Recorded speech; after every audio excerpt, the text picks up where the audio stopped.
Hello, and in this chapter, we're gonna now be looking at collisions in 2 dimensions, okay? So this is gonna be where things move at an angle. So as you can see in this diagram here, we've got things involving angles, okay?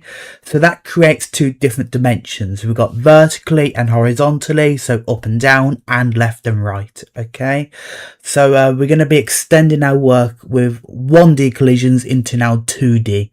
Okay, and so here we are, and as a reminder, this is going to be for year 13 only, or the full A level. So if you're only doing the AS version, you don't need to worry about this topic here. But there we are. So let's have a look at this then. So as I said, it's moving at an angle. So what's happening here in this diagram is we've got this little ball here, right? And it moves towards this floor, okay? This floor here, the ground, and it's moving with speed u, okay? It's moving with this sort of vector, right? It's moving to the, it's going to move to the floor with that speed there, okay?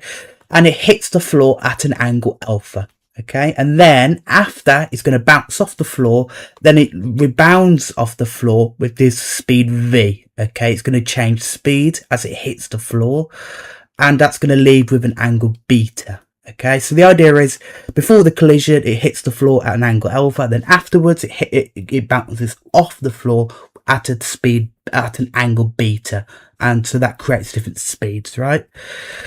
Now, the idea is, it's kind of like with forces, we can kind of split up the speeds vertically and horizontally, okay, as that will make our life a lot easier. So, obviously we've got this sort of vector u, right, my speed or velocity going in this particular way. Well, actually, if I say do this, well, actually, if we want to go down, if we want to go in this direction, we can alternatively say we go straight down like this and then across like this. And that gets me the exact same sort of direction, right? Hopefully happy with that. Very, very, very similar to resolving forces at an angle, which we've seen before, right? And so if we look at this little triangle here, okay, so remember we've got this little triangle here. Well, hopefully you can see that this is going to be u sine alpha, right? Remember sine, usually it's opposite the angle, right? And then this component's going to be u cos alpha, okay? So u sine alpha is my vertical part and u cos alpha is my horizontal part. Hopefully happy with that, right? So that's just from the little triangle here involving u and alpha, okay? Just using a bit of a SOHCAHTOA, right? And so we split up the speed in this way. That's what we're going to be wanting to be doing all the time with these, with every question, is splitting up horizontally and vertically like this.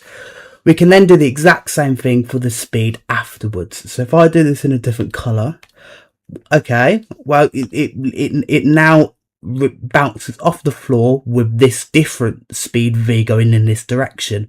So again, I can split up this direction in this way, so I could go straight across and then upwards, okay? And so actually I should probably do a different color. I'm not sure, it might be a bit hard to read, my apologies. Okay, so if I do it in purple, okay, so I can go straight across and straight up, and that achieves the same direction. Okay, so I'm splitting it horizontally and vertically, right? So again, this is going to be v cos beta, and this is going to be v sine beta. Okay, again, in the same sort of way, right? So that's generally the idea. We want to split up these speeds or velocities in this sort of way. Okay, now it turns out that now we can consider this as perpendicular and parallel to the floor. So obviously look at these two. Firstly, these two, they're across the floor, right? They're horizontally, they're going across the floor, they're parallel to the floor. Okay, so these are my parallel components, okay, because it's going along the floor. And so then these two components going upwards and downwards vertically are my perpendicular components, because they're going to be at right angles to the floor, right? Oh, right angles to the floor, right? So we can basically classify this as parallel and perpendicular components, okay? And so why do I bother emphasizing that? Well, it turns out that actually when it's parallel, the components are not changed. Which means, what do I mean by that? Well, it means if this is my if that's my parallel component, u cos alpha before the collision, and this is my parallel component after the collision, they're unchanged, so they're still equal. Which means we can say that u cos alpha is going to be v cos beta, okay? And that's one equation we can use, okay? So that's the idea, is that the parallel parts, okay, that's across the floor, are the same before and after, okay? What about perpendicular? Well, actually, it turns out perpendicular, well, it does change, okay? So this is my perpendicular component before the collision, this u sine alpha, and the perpendicular component afterwards is here. It turns out they do change, but specifically due to the coefficient of restitution, right? So the coefficient of restitution only affects the perpendicular components, okay? So I'm going to say for the perpendicular parts, the components are changed by E.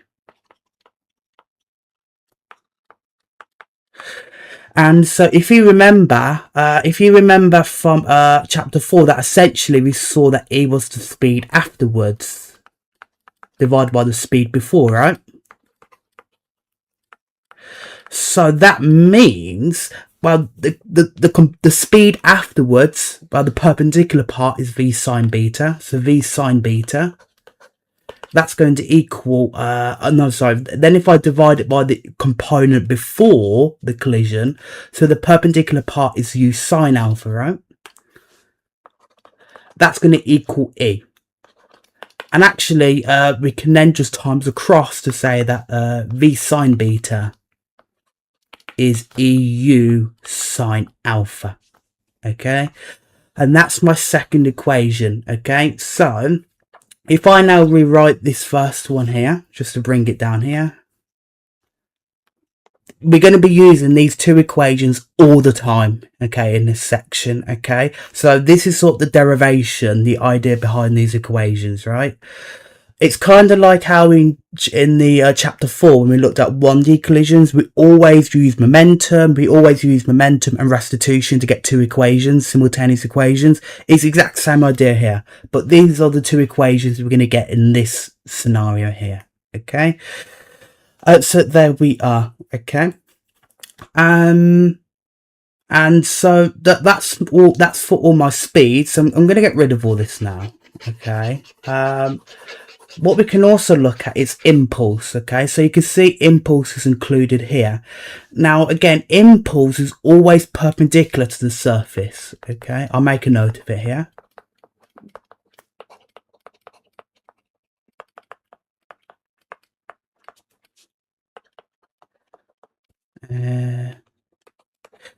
So, in this case, so if this is my impulse, then hopefully you can see that, right? The impulse, it's at a right angle here, okay? It's at a right angle to the surface. Hopefully you can see that, right? And so that's the idea, okay? So we will be utilizing that as well. But there we are, okay? And lastly, I just want to briefly talk about something called the angle of deflection, okay? Now, this is my direction before the collision, right, between the wall. If I extend this, okay, this original direction like this, right, hopefully happy with this. Well, the angle deflection tells me the angle at which the direction has been changed, at which it's been turned around. So if we want to go from U to V, it's going to be this angle here, right? And so that's my angle of deflection. it's the how much it's been deflected by, how much it's been changed by, right? So that's the idea, right? So that's my angle to go from U to V. So it's going to be this whole angle here. Well, actually, we got one part of it, beta, already. Well, what about this angle then here? I'll call this theta. How do I find theta then to find the angle deflection? Well, to work that out, what I'm going to do is just consider the I'm going to do this diagram here. Where should I do it? I'll do it here, right? I'm just going to consider the initial speed, okay, and then the wall. So we've got the wall here, then I've got my initial speed, right, and then I'm continuing it on like this. So this is alpha, right? So this is U, that's my wall.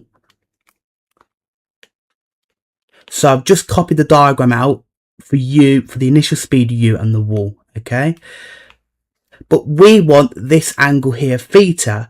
Hopefully you can spot that we've got vertically opposite angles, right? If we look at this diagram I've got here, alpha and theta, these two angles are marked, are vertically opposite angles. Remember, vertically opposite angles from G to C, basically when you make a cross, right, when two lines cross over, the the vertically opposite sides are equal. So if this is X, this is also X, right? This is Y, that's also Y. Vertically opposite angles are equal, which means that theta here is also alpha, because they're vertically opposite, okay? Hopefully happy with that, which means that theta is also alpha. So therefore the angle deflection is just alpha plus beta, okay? And so there we are. So we can easily calculate the angle deflection like this, okay?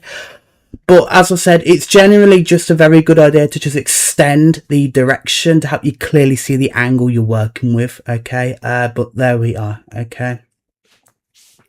And the last comment I'm going to make is that this angle here, by the way, that angle is not the angle deflection. So this whole angle theta here, that's not the angle deflection. The textbook doesn't really explain it very well.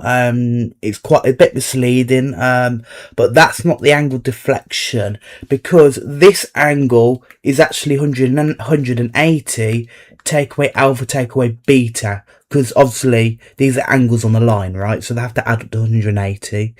So that is not the angle deflection, okay? This is the angle deflection there, okay?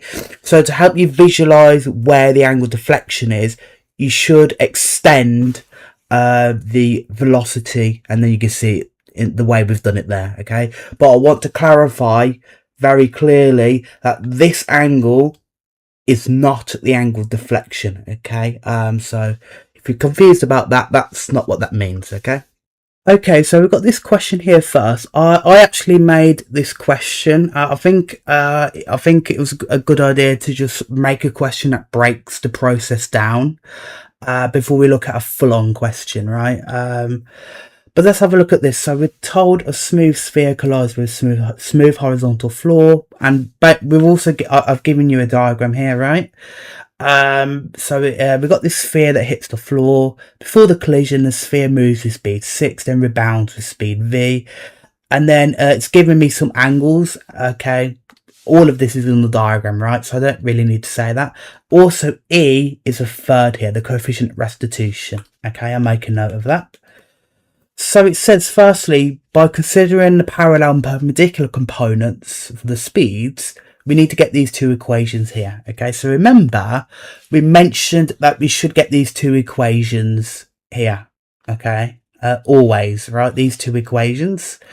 So let's have a look at it here. So, firstly, again, if I split up the speeds, so this is, so before, right? This is going to be 6 sine 60, and this is going to be 6 cos 60. Okay, hopefully happy with how I split up this speed 6 here, horizontally and vertically, right? Then I can do the same afterwards. So if I have speed v here, well, if I go across like this and then up like this, and v sine theta. Right, hopefully happy with how I split up the two speeds in this way, right? So then if we firstly think parallel, so parallel to the floor or the surface, right? The parallel components are 6 cos 60 and v cos theta. They're equal because remember parallel parts are equal. So 6 cos 60 is v cos theta. Therefore v cos theta, we can actually just put this in the calculator and you should get 3. Okay, well that's the first equation they wanted. V cos theta is 3. Great. Then I'm going to do the same for perpendicular.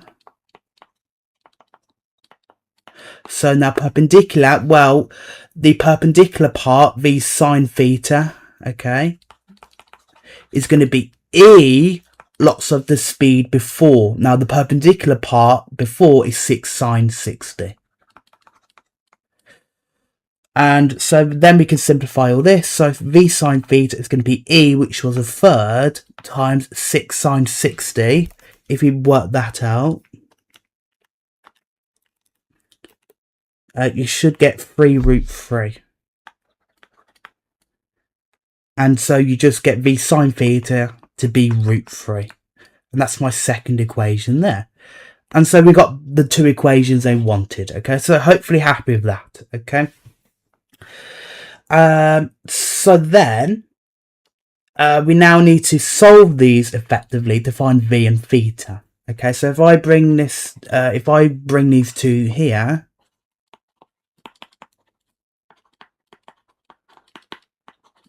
okay, right, now we're going to solve them simultaneously. Now for the first part, they said, hence, by first squaring the equations, find v. So we need to square them first, okay? And we're going to always want to do this, okay? So if I square that, so if I call this equation 1 and 2, so 1 squared, firstly, if I square the first equation, it's going to be v squared cos squared theta is 9. Hopefully happy with that. Then if I also square the second equation, I'm going to get v squared sine squared theta is 3. And there we are. Okay, now, okay, so if I call this equation 3 and 4, well actually, hopefully there's a certain trig identity that is screaming here. Okay. If I now add these equations together, I will get v squared cos squared theta and v squared sine squared theta is 9 add 3, which is 12. Okay, hopefully happy with this. I've just added the two squared equations like this. Well, actually, I can also factor a v squared out. And hopefully it's a lot more apparent what we can do here now, right? What can I do here? Well, think back to year 1, normal maths, a trig identity. Sine squared and cos squared is 1, isn't it? So that just gets me v squared is 1. Oh no, sorry, 12 equals 12. Okay. So v squared on its own is equal to 12. Hopefully happy with that, because remember, sine squared and cos squared is always 1. That's a trig identity you need to know, right? So v squared is 12, therefore v is going to be root 12, okay? Or that simplifies to 2 root 3. And that is my speed v. So we found v, okay? Hopefully happy with that. So that's the idea. We want to firstly square the equations. Then to find theta, it now wants us to divide the two equations, okay, in this case here. So if I rewrite this again, right? So I have v cos theta is 3 and v sine theta is root 3. Well, actually, we know what v is. We could just sub in v, and then you can find theta that way. But especially when there's algebra, it's not going to be as easy. It's not going to be easy to do that, really. But a very good trick we can do by dividing these two equations. Okay, so if this is equation 1 and 2, which one are we going to divide by which? Well, hopefully there's another trig identity that you might be remembering, because we know that sine squared and cos squared is 1. What's another one we know? Maybe one involving tan, right? So if I do the second one divided by the first one, it's going to be v sine theta over v cos theta is root 3 divided by 3. Now what's beautiful here is the v's go away, so I don't need v here. So I just get sine theta over cos theta is root 3 over 3. Well, actually, what does this simplify to? Again, another trig identity, sine over cos is always tan. So therefore tan theta is root 3 over 3.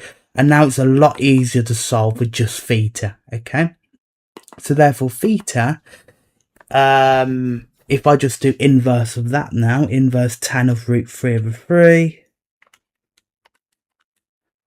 I get the angle 30 degrees, okay? And there we are. So that's my angle there, okay? Now part B is asking to work out the impulse exerted on the sphere by the floor. Now remember, what we also discussed was impulse is perpendicular to the surface. So the impulse is going to act straight up like this, okay? And that's going to be perpendicular to the surface like that, right? Now, so impulse, again, think back to earlier in the course, impulse is mv take away mu, right? But the issue is, what are the speeds we're considering here? What's v and u? Now, actually, it's not going to be just v and 6, okay? So v, by the way, was root 3.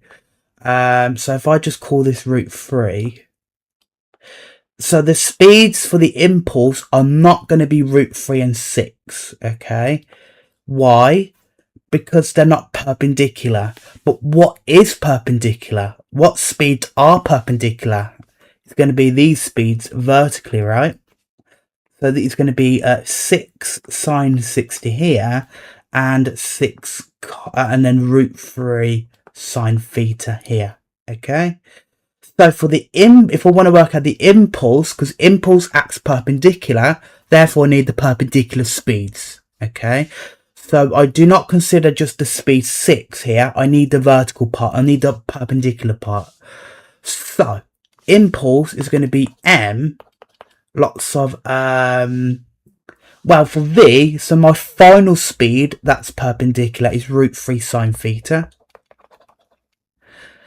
Take away m lots of u. Now u, the perpendicular part is 6 sine 60. Okay, so I'm just considering the perpendicular speeds because impulse is perpendicular. Now for this speed as well, remember directions matter. Impulse is acting upwards, so is the final speed. But then this speed before is acting downwards. So it's going to be the negative direction. So we actually need to negate this, okay? So what we get left with is I is m lots of root 3 sine theta. Plus, by the way, we know that sine theta is 30. Sine theta is 30, so we can add that on, right? Plus 6 sine 60, okay? So that simplifies to m lots of, if we chuck all that in the calculator then, root 3 sine 30, add 6 sine 60, we get 7 root 3 over 2.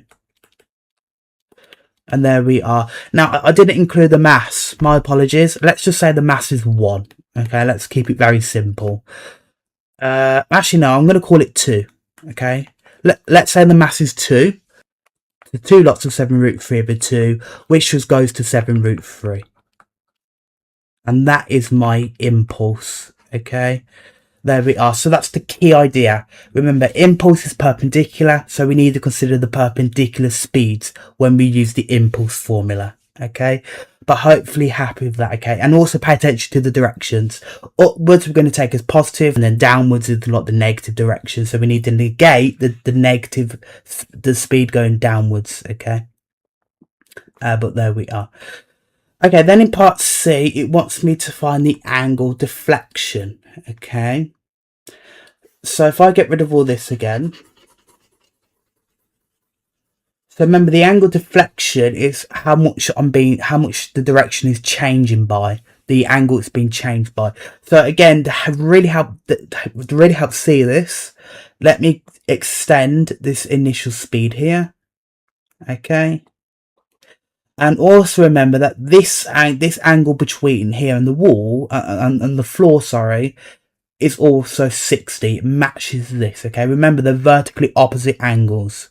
So this angle is 60 here. And so therefore the whole angle deflection here is just going to be 60 add theta. Okay.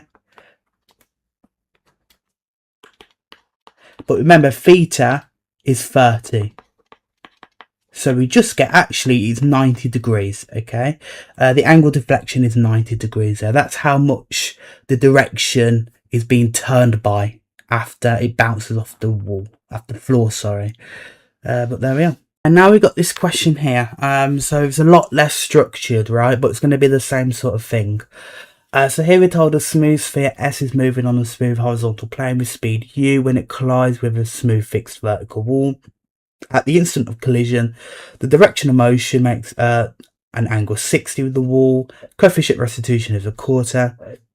And so it wants me to find the angle, to find the speed after the collision.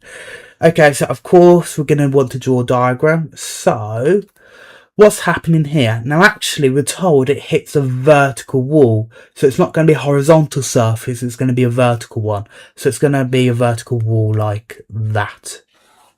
Okay.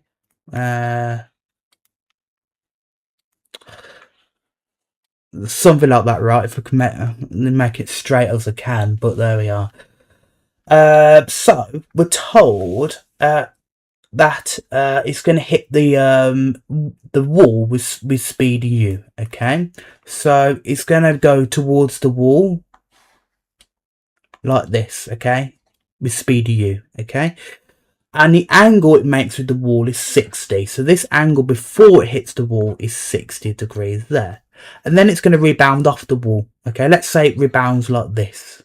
Okay, so it has a speed afterwards of v, and then also an angle I'm going to call, let's say, beta.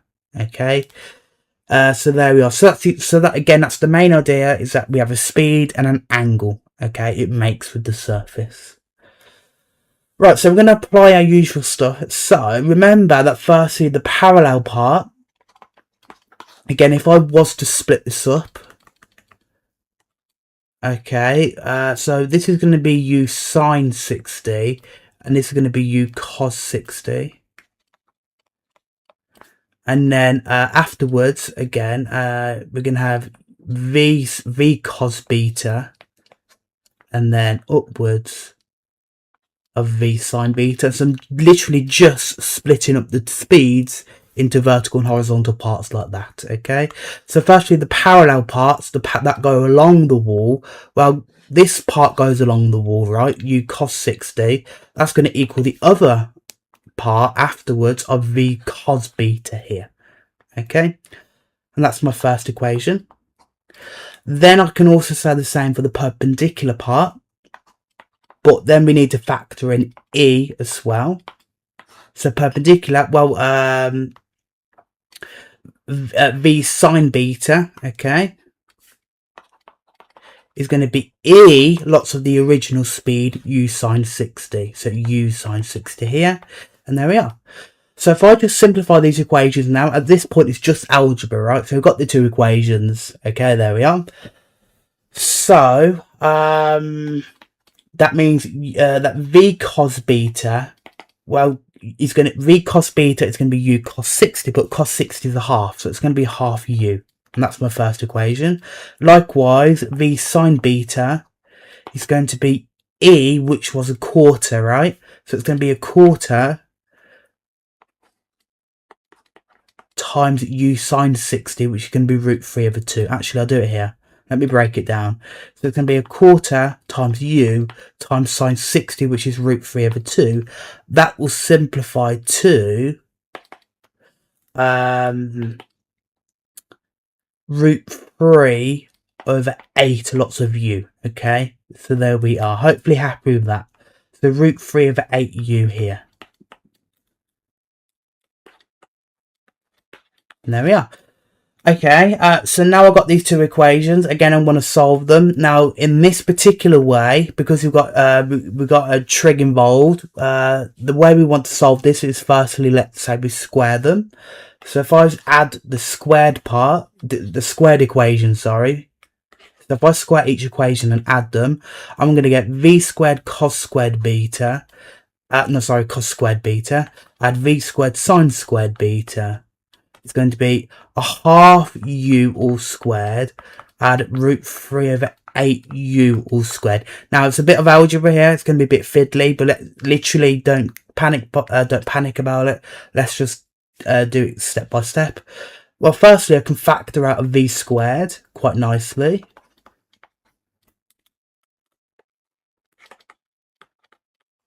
And so then if I simplify the right side, so if I collect the u's, I'm going to get a quarter u squared, add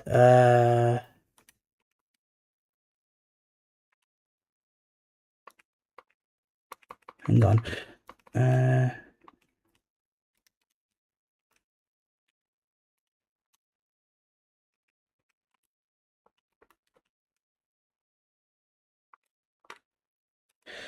I get 19 over 64 u squared.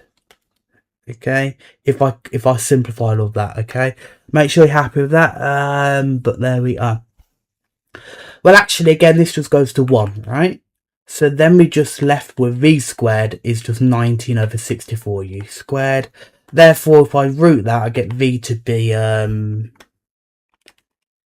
root 19 over 8 lots of u. Okay, again, it's just going to be in terms of u, but that's my expression for the speed afterwards. Okay, and there we are. Okay, so that's v, but then I want so that's part A done. Okay, that's the speed. Okay, now I'm gonna need to find beta. Okay, the angle beta. So now I'm going to divide the two equations instead. Now again, I want to do the second one divided by the first one because I want to do sine divided by cos. So if I divide the first one by the second one by the first one, sorry. So that's going to get me v sine beta over v cos beta. And so that's going to be root 3 over 8u divided by a half u. Okay. And so actually that will simplify the tan beta. Okay, make sure you're happy with that simplification, right? So the tan beta, because sine over cos goes to tan. Okay, so tan beta is going to be, now this looks a bit ugly, right? So if I divide these two expressions, well, what I could say, again, if you're a bit uncomfortable with the dividing fractions, right, like this, we can do it step by step, right? So it's going to be u root 3 over 8 divided by u over 2. Then we do KSC, keep flip change. So we're going to times by 2 over u. And then that will simplify to 2u root 3 over 8u. Well, then the u's cancel. And then that just goes to a quarter root 3. So we just get root 3 over 4. Okay, hopefully happy with that simplification there. Then I can just do inverse tan to get beta to be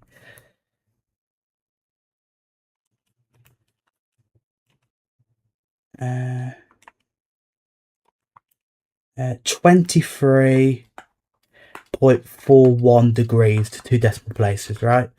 And so that's my angle beta there. Okay, so there we are. So hopefully happy with that. But it wanted us to find the angle deflection. So okay, so remember, if I was to continue, let me get rid of this. If I was to continue the original speed like that, and then this will be 60 as well, because remember we've got vertically opposite angles. Okay, so then the angle deflection is going to be this whole angle here, which is going to be beta add 60, right? So the angle deflection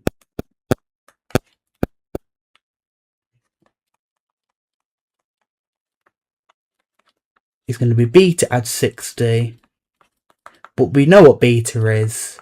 That is 23.41 add on the 60, so that'll be 83.41. Okay, so that's my angle deflection there, 83.41 degrees, right? So hopefully happy with that, right? So if I just do it in a different color, just to really illustrate that, that's my angle deflection there, right? It starts here, it ends here. So that's my angle deflection. So it goes 60 degrees and then beta degrees as well. Okay, and so there we are. Okay, and now I've got this question here. So here I'm told a smooth billiard ball strikes a smooth cushion at an angle alpha to the cushion where tan alpha is 3/4. The ball rebounds at an angle beta to the cushion where tan beta is 5/12. So he wants me to find kinetic energy lost. Now, this is sort of a more practical question because it's talking about billiard balls and stuff like that. But really at the core of it, it's literally just another standard collision between like a surface, right, which we looked at previously. So don't get bogged down about what is going on here. And by the way, this is just referring to snooker, by the way. The billiard ball and cushions, basically snooker. That's what's going on a snooker table, right? But anyway, let's not get bogged down about that. So let's just literally draw the scenario. So again, it's just a collision with a surface, a wall or floor, something like that. So let's say it looks like this, right? Okay, so this is my sort of surface here. And then the ball is going to move like this before the collision. And then afterwards, it's going to move, let's say, like that. Okay. So this is my before and after speed u and v. Hopefully happy with this. Okay, now I'm told the angles. Well, firstly, before it hits angle alpha, then afterwards it has an angle beta. Okay, like this. Now we're not told what the angles are exactly, but we're told what tan of it is. Now remember, we looked at examples in previous chapters where we can use tan alpha to find sine and cos. Okay, so firstly, tan alpha is 3/4. Now remember your SOHCAHTOA, right? So we can easily find sine and cos without having to do inverse alpha by using a triangle like this. So I have my angle here, okay, alpha, and then now if you study this fraction for tan, well, remember tan is opposite over adjacent, so the 3 has to be opposite and 4 is adjacent to the angle. And actually, if you do a bit of Pythagoras, then the hypotenuse will be 5, right? So remember, root 3 squared and 4 squared will get be 5. Okay, due to Pythagoras. So now that I've got my hypotenuse, I can work out sine and cos. Okay, so sine alpha, well, sine is opposite over hypotenuse, so it's going to be 3/5, and then cos is going to be adjacent over hypotenuse. So there we are. We got sine and cos. I can do the exact same for the other angle beta. Okay. So beta is here. Now tan beta is 5/12. So again, the opposite is going to be 5 and the adjacent is 12. Okay, and so you can deduce that the hypotenuse is 13. If you do root 12 squared and 5 squared, you will get 13. Okay, due to Pythagoras. But there we are. Now that we got all our lengths, we can also deduce sine and cos for this beta. Sine beta is going to be 5/13, opposite over hypotenuse, and cos is going to be adjacent over hypotenuse. And there we are. We're going to be needing sine and cos, okay, in the question, because that's going to be to do with the parallel and the perpendicular parts, okay. So there we are. Okay, and speaking about that, then we can split up the two sides like this. Again, as usual, u sine alpha and then u cos alpha, and then this is going to be v cos beta, and then v sine beta here. Now again, firstly, the parallel speeds that are equal. So that means across the surface, that means u cos alpha is going to equal v cos beta. Okay, then perpendicular. Well, the perpendicular parts, that's going to be u sine alpha and v sine beta. So v sine beta is going to be e lots of the original speed, so u sine alpha. Okay, so now that we've got our equations, we can now just simplify them, right, and solve what we need. Now actually, in this particular case, we know what beta and alpha are. We know what cos and sine are, right? We've just derived them, right? So actually we can simplify two equations quite nicely.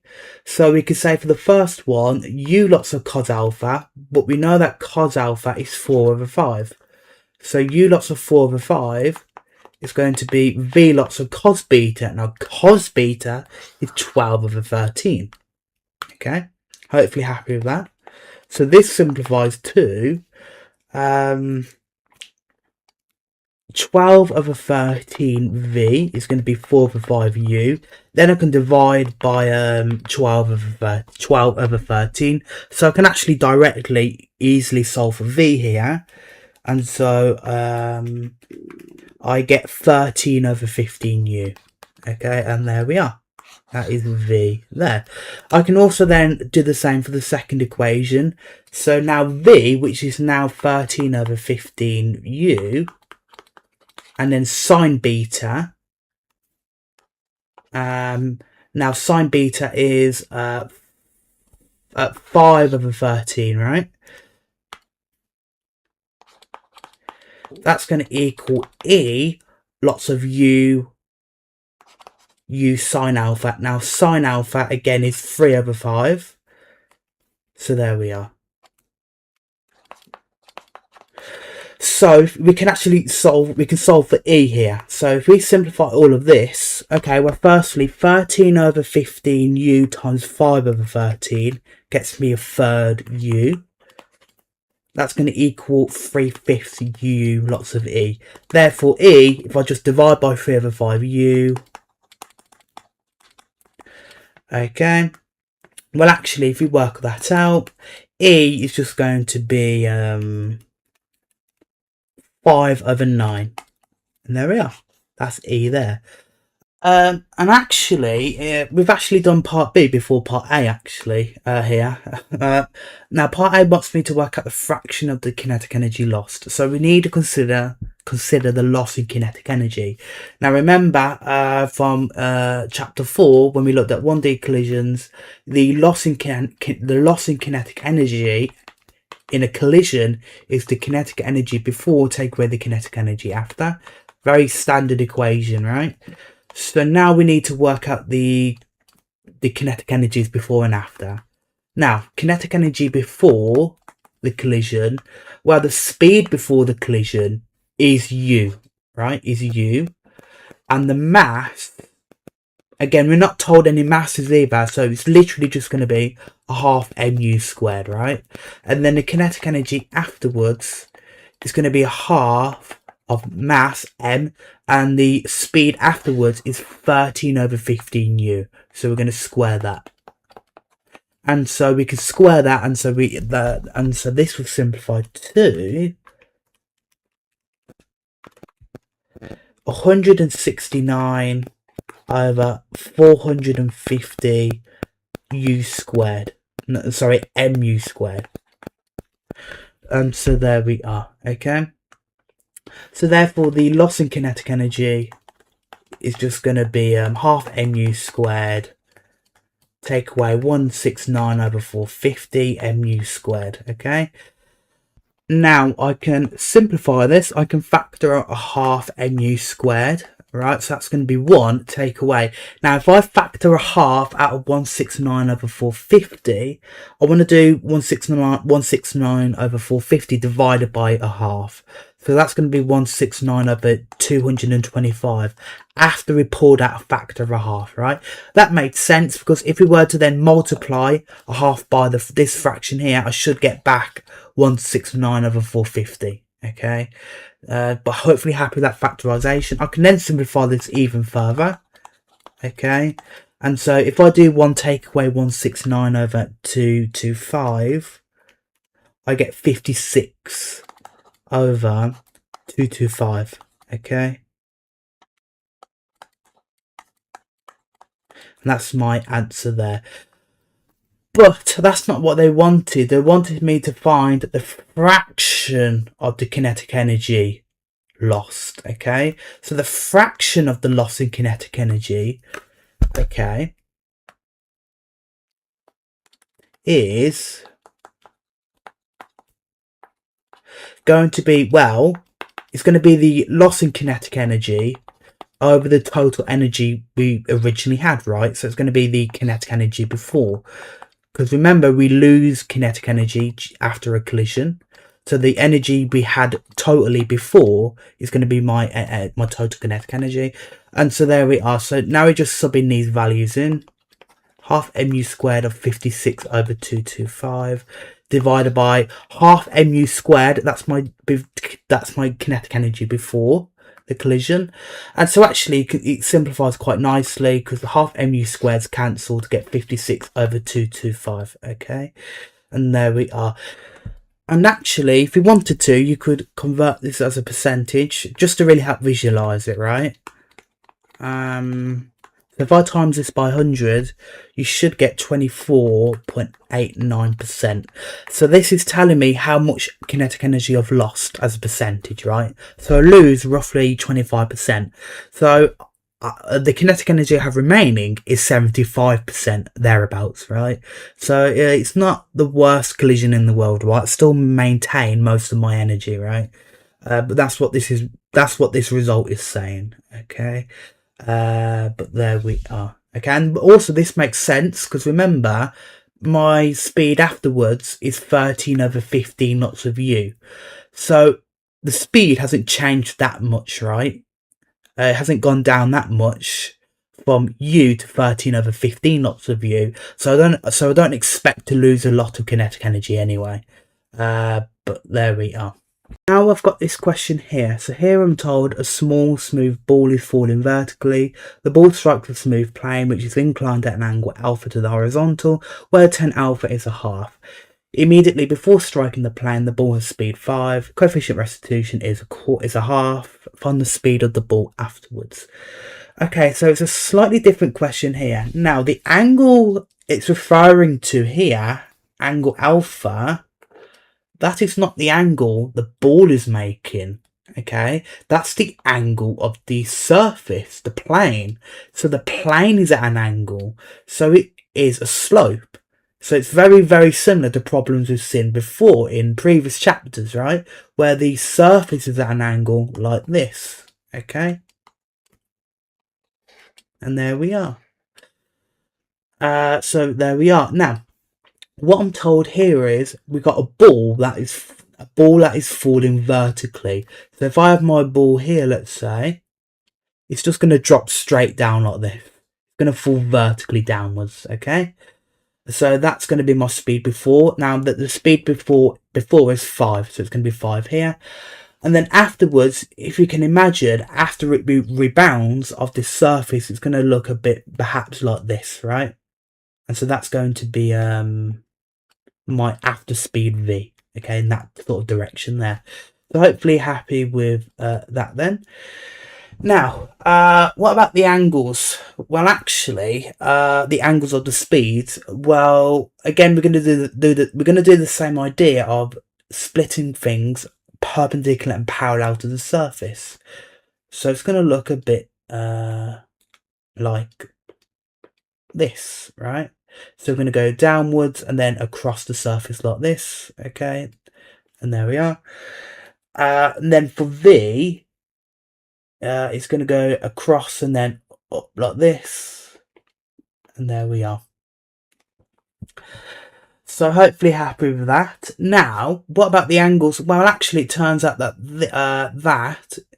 this angle here is also alpha. Okay, it's very, very similar to how we resolve weight in this sort of situation. Remember, let's have this situation here where let's have a weight force like this. Remember, we could split up the weight like this, perpendicular and parallel, and this angle is also alpha. Okay, that's because this is going to be 90 degrees, a right angle. This is going to be 90 take away alpha then, okay, due to angles in a triangle adding up to 180. So 180 take away 90, take away 90, take away alpha, gets me 90 take away alpha for that angle there. So that has to force this angle here to be alpha, okay, there. Okay, because obviously then we've got another 90 degree angle. So 90 plus alpha, 90 minus alpha plus alpha gets me 90. Anyway, what you need to know is that this angle, again, very similar to weight, is going to be alpha up here as well. Okay, if I was to, again, do the parallel perpendicular parts, well, this length is going to be 5 cos alpha, because it's adjacent to the angle, and this is going to be 5 sine alpha. Then let's say there's going to be at an angle beta, right? Let's say that's not going to be alpha, by the way. It's going to be a different angle beta. Okay, then this is going to be v cos beta, and then v sine beta here. Okay, very similar to what we did previously with all the examples. So now, if I look parallel to the surface, well, my parallel speeds are going to be 5 sine alpha. That's going to be v cos beta. And then perpendicular. Okay, well, the perpendicular speed, well, it's going to be v sine beta. It's going to be 5 cos alpha times e, right? Because e acts perpendicular. So e lots of 5 cos alpha, my perpendicular speed there. So hopefully happy with that. So now I could just simplify the equations. So therefore v cos beta, well, 5 sine alpha. Now, again, we've got the situation where we have tan alpha, not alpha. So I'm going to need to draw a triangle to help me work out sine and cos. So this is alpha, opposite is 1, the adjacent is 2. If we were to do Pythagoras to work out the hypotenuse, you should get root 5. Okay, therefore sine alpha, well, it's going to be opposite over hypotenuse, so it's going to be 1 over root 5, or rationalised to root 5 over 5. And cos alpha is going to be adjacent over hypotenuse, which will go to 2 root 5 over 5. Okay, so hopefully happy with that. So I'm just obtaining my expressions for sine and cos there. So therefore, if v cos beta is 5 sine alpha, it's going to be 5 lots of root 5 over 5, right?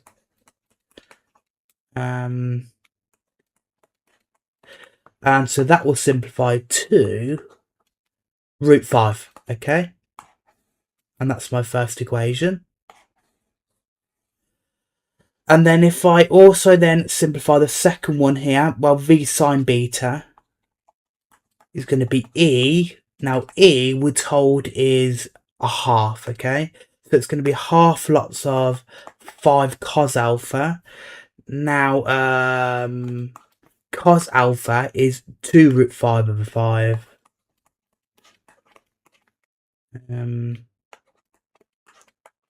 So if we simplify all of this, we get that v sine beta is going to be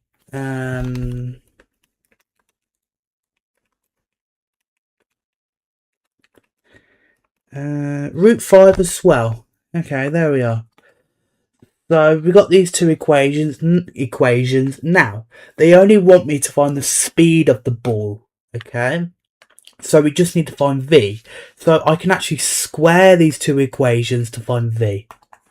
So if I add these squared equations, I'm going to get v squared cos squared beta, and v squared sine squared beta is 5 and 5, right? If you square root 5, and there we are.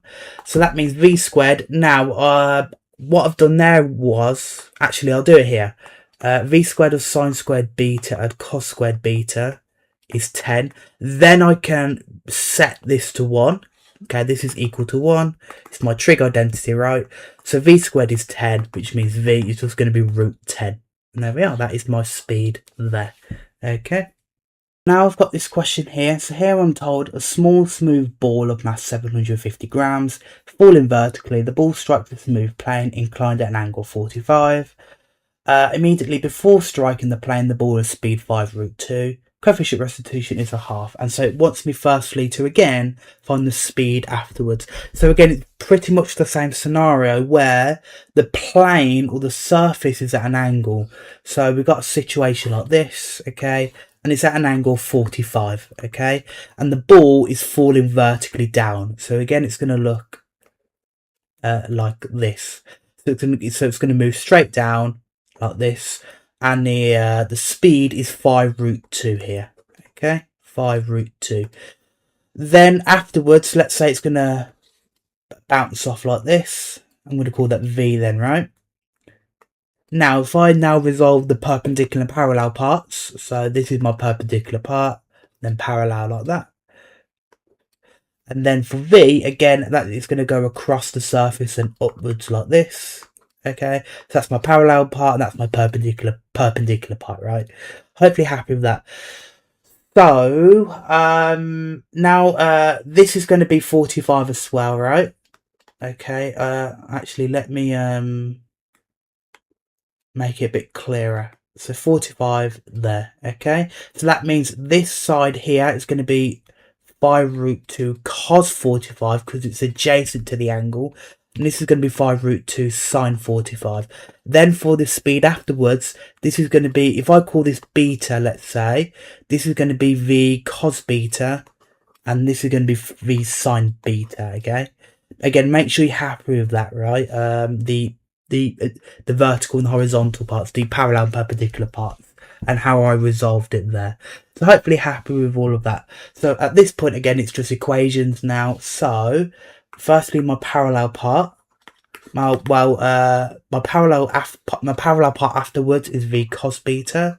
So again, that's across the plane, across the surface. Well, that's going to equal 5 root 2 sine 45. That's the parallel part before the collision. Okay, and then perpendicular. Okay, well, the perpendicular parts, well, v sine beta is the perpendicular speed after. Then before, the perpendicular part is 5 root 2 cos 45. But that's going to be multiplied by e, right? Okay, but and there we are. So now we just need to simplify, right? And so therefore, v cos beta, well, that's going to be 5 root 2 times sine 45. So we can just put that in the calculator. And we get 5. Okay. And that's my first equation. Then v sine beta is going to be e. Now e is a half. So it's going to be a half times 5 root 2 times cos 45. And so we put all of that in the calculator, we get sine beta to be 5 over 2. Okay. And then I just need to find the speed v. So I can just square both sides. Okay. So if I square both equations and then add them again, that's going to get me v cos squared beta add v squared sine squared beta is 5 squared is 25. And 5 over 2 squared is 25 over 4. So this will simplify to 125 over 4. Okay. So there we are. Well, actually, I can factor out the v squared, and then that'll go to sine squared and cos squared, which is 1. So just v squared is going to be 125 over 4. And so if we root this, we get v to be 5 root 5 over 2. And there we are.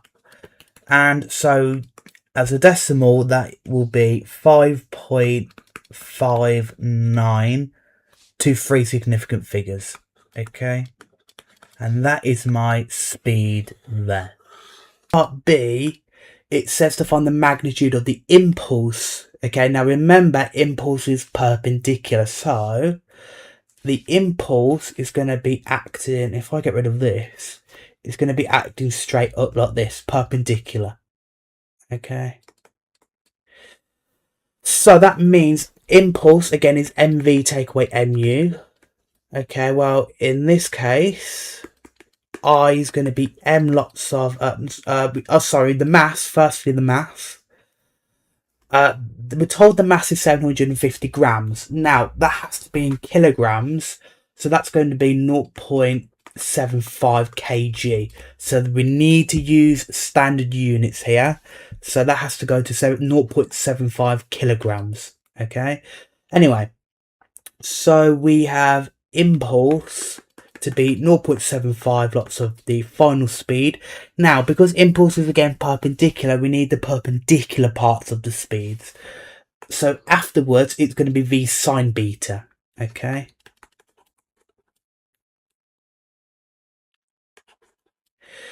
And then we're going to take away the perpendicular speed before, but actually that's going downwards, so it's going to be a double negative, so it's going to be plus 5 root 2 cos 45. Okay, remember it's a negative because it's going in the negative direction downwards. Okay, again the direction of the speeds matters. Okay, anyway, so we're going to get I is 0.75 v sine beta add. Now actually we can work out 5 root 2 cos 45. Put that in the calculator. That's going to get me 5. Okay, so we just need to work out v sine beta. Now we know what v is, right? We might be thinking, well, we need to solve for beta then. We don't really need to, because all I need is just v sine beta. I only need that expression here, but hang on, isn't v sine beta 5 over 2? So I could just sub that in directly without having to work any angles for beta, right? So impulse is just going to be 0.75 of v sine beta, which is 5 over 2 plus 5. Okay. And so that gets me my impulse, if I work all that out, to be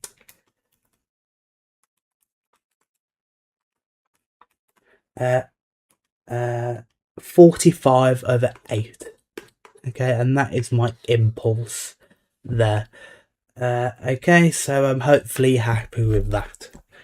Okay, now we're going to be looking at problems where now we have vectors. Okay, so we can represent the speeds and everything like that in terms of vectors. Okay, and so before we jump into this question, I want to remind you from year 1 corporeal, you should be familiar with the dot product and how to find the angle between two vectors. Okay, so that's the summary there. Okay, we will be using this in the in this question here.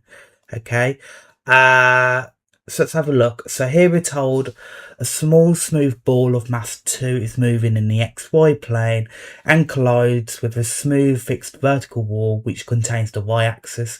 The velocity of the ball is minus 6i minus 4j. The coefficient of restitution is a third.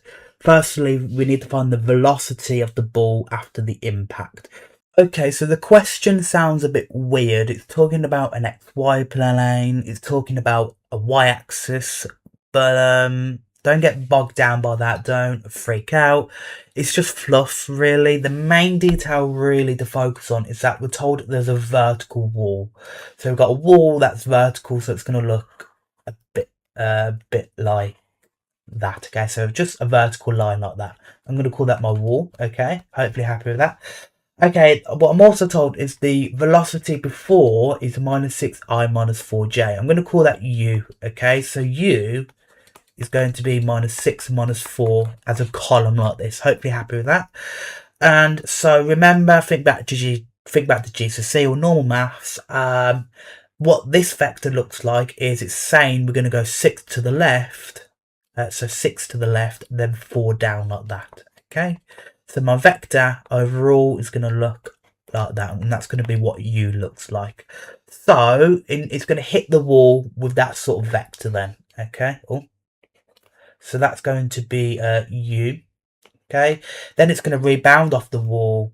Let's say it looks like that. I'm going to call that V for my velocity afterwards. Hopefully happy with that then, right? So now what I'm going to do, again, like we've done previously, we're just going to now split up the into parallel and perpendicular parts. So firstly, U, okay, before, again, we can go down like this and then across like that. Okay. Okay, there we are. Then for V, afterwards, again, we can still go down the wall and then across like this.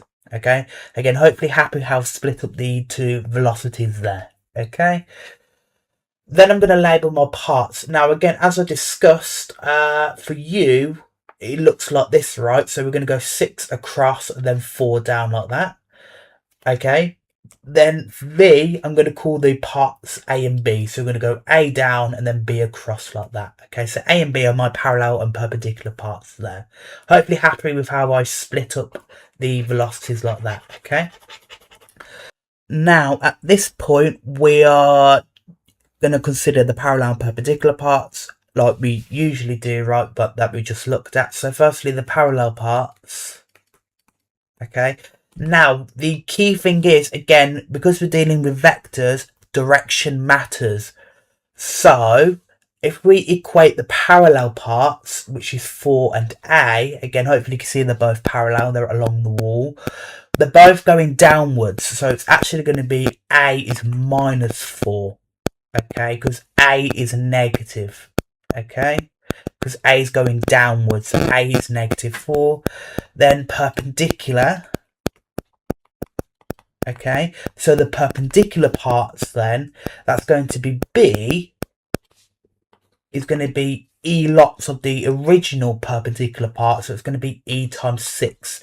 Now, B is going to be positive because B is going to the right. Okay, it's going to the right, so it's going in the positive direction. Okay, so B is positive, so it's going to be a third lots of 6. Okay, so that will get me B to be 2. Okay, so hopefully happy with that. Okay, so you need to make sure, this is why it's really helpful to draw a diagram, because it helps you to see what parts are negative and positive, because are they going in the negative direction or the positive direction. Okay, and so then my velocity vector, right, afterwards, well, it's going to be the sort of the x and the y part. So actually it's going to be BA. Okay, because we go across by B and then A there. Okay, so that's going to be 2 for B and minus 4 for A. Okay, so hopefully you are happy with that. Okay, or if you want to do it in terms of I and J, there's going to be 2I minus 4J. And that's my vector there. Okay, hopefully you're happy with that. Okay. So then in part B, it's asking for the kinetic energy lost. So remember, the loss in kinetic energy is going to be the kinetic energy before, take away the kinetic energy after. Okay. So if we work this out individually then, so firstly the kinetic energy before, okay, well, remember kinetic energy is a half mv squared, so half times m, so the mass we're told is the mass is 2. Okay, so it's going to be half times 2 times v squared. Now we have vectors here for our velocities, so this is my velocity before the collision, right, u. But what we need to do is we need to take the magnitude of u, okay, and then square it. That's what we want, okay. If it's a velocity, we need to take the magnitude and then square it like that, okay. So actually, half times 2 goes to 1, so it's just going to be magnitude of u squared. Now, remember, you should remember how to calculate the magnitude of a vector from normal maths. So in this case, u is minus 6 minus 4, so it's going to be minus 6 minus 4. So that's going to be the root of minus 6 squared and minus 4 squared. But then we need to square that, okay? So the magnitude squared, if we put all that in the calculator then, okay?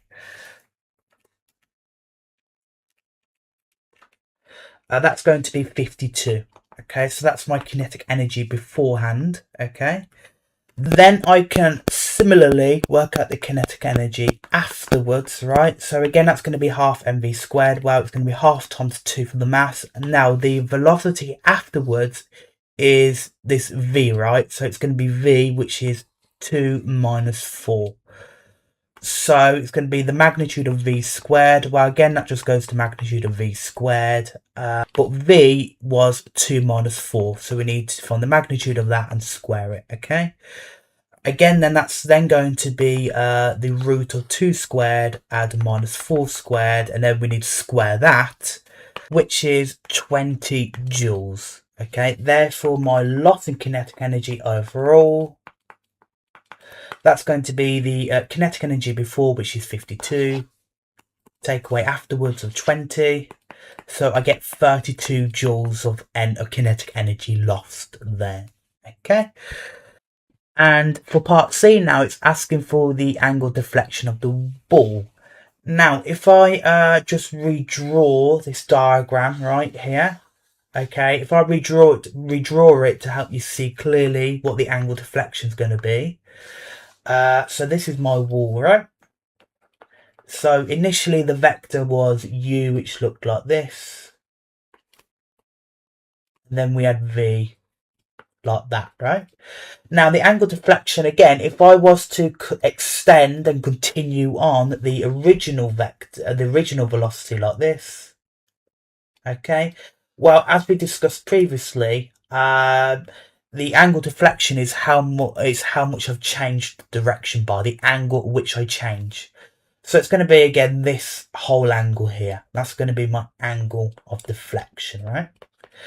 Now, to work that out previously, what we did was we found the two angles of each vector, right? Individually, we found like alpha and beta, and then we saw that it was alpha plus beta, right? We don't need to actually do that with vectors, because if I just redraw this part out, okay, so I have u coming like this, and then v going like that, and then this is my angle deflection, right? Hopefully happy with that. I've just extracted that part of the diagram.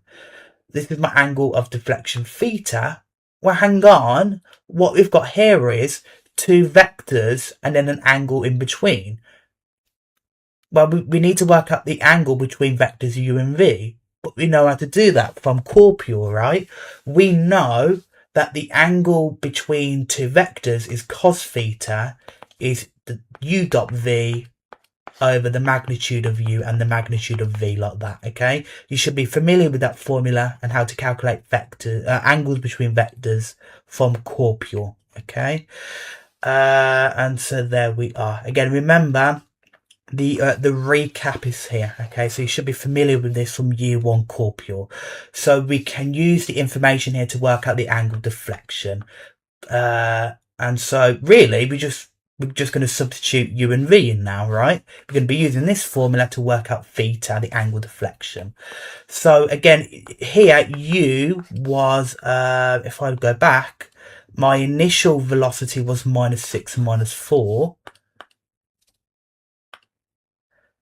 And then v afterwards was 2 minus 4, I think.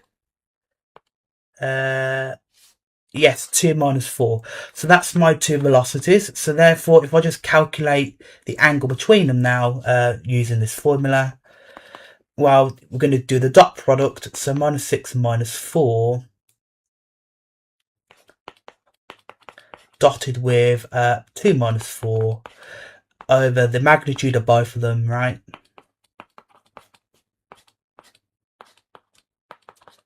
then we just need to simplify and work it out, right? So at that point, we're going to get cos theta to be, then if we do the dot product, remember that's going to be minus 6 lots of 2, add, and then minus 4 lots of minus 4, all over the magnitude of both of these. So minus 6 squared, add minus 4 squared,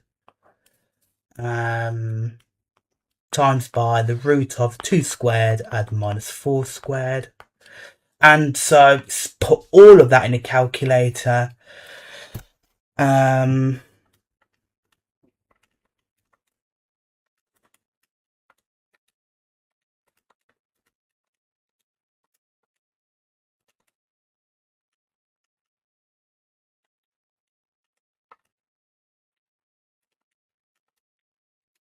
And you should get root 65 over 65.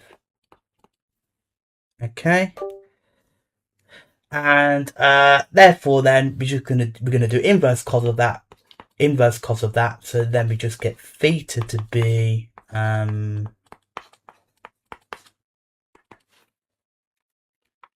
82.87 degrees to 2 decimal places, and that is my angle of deflection there. Okay.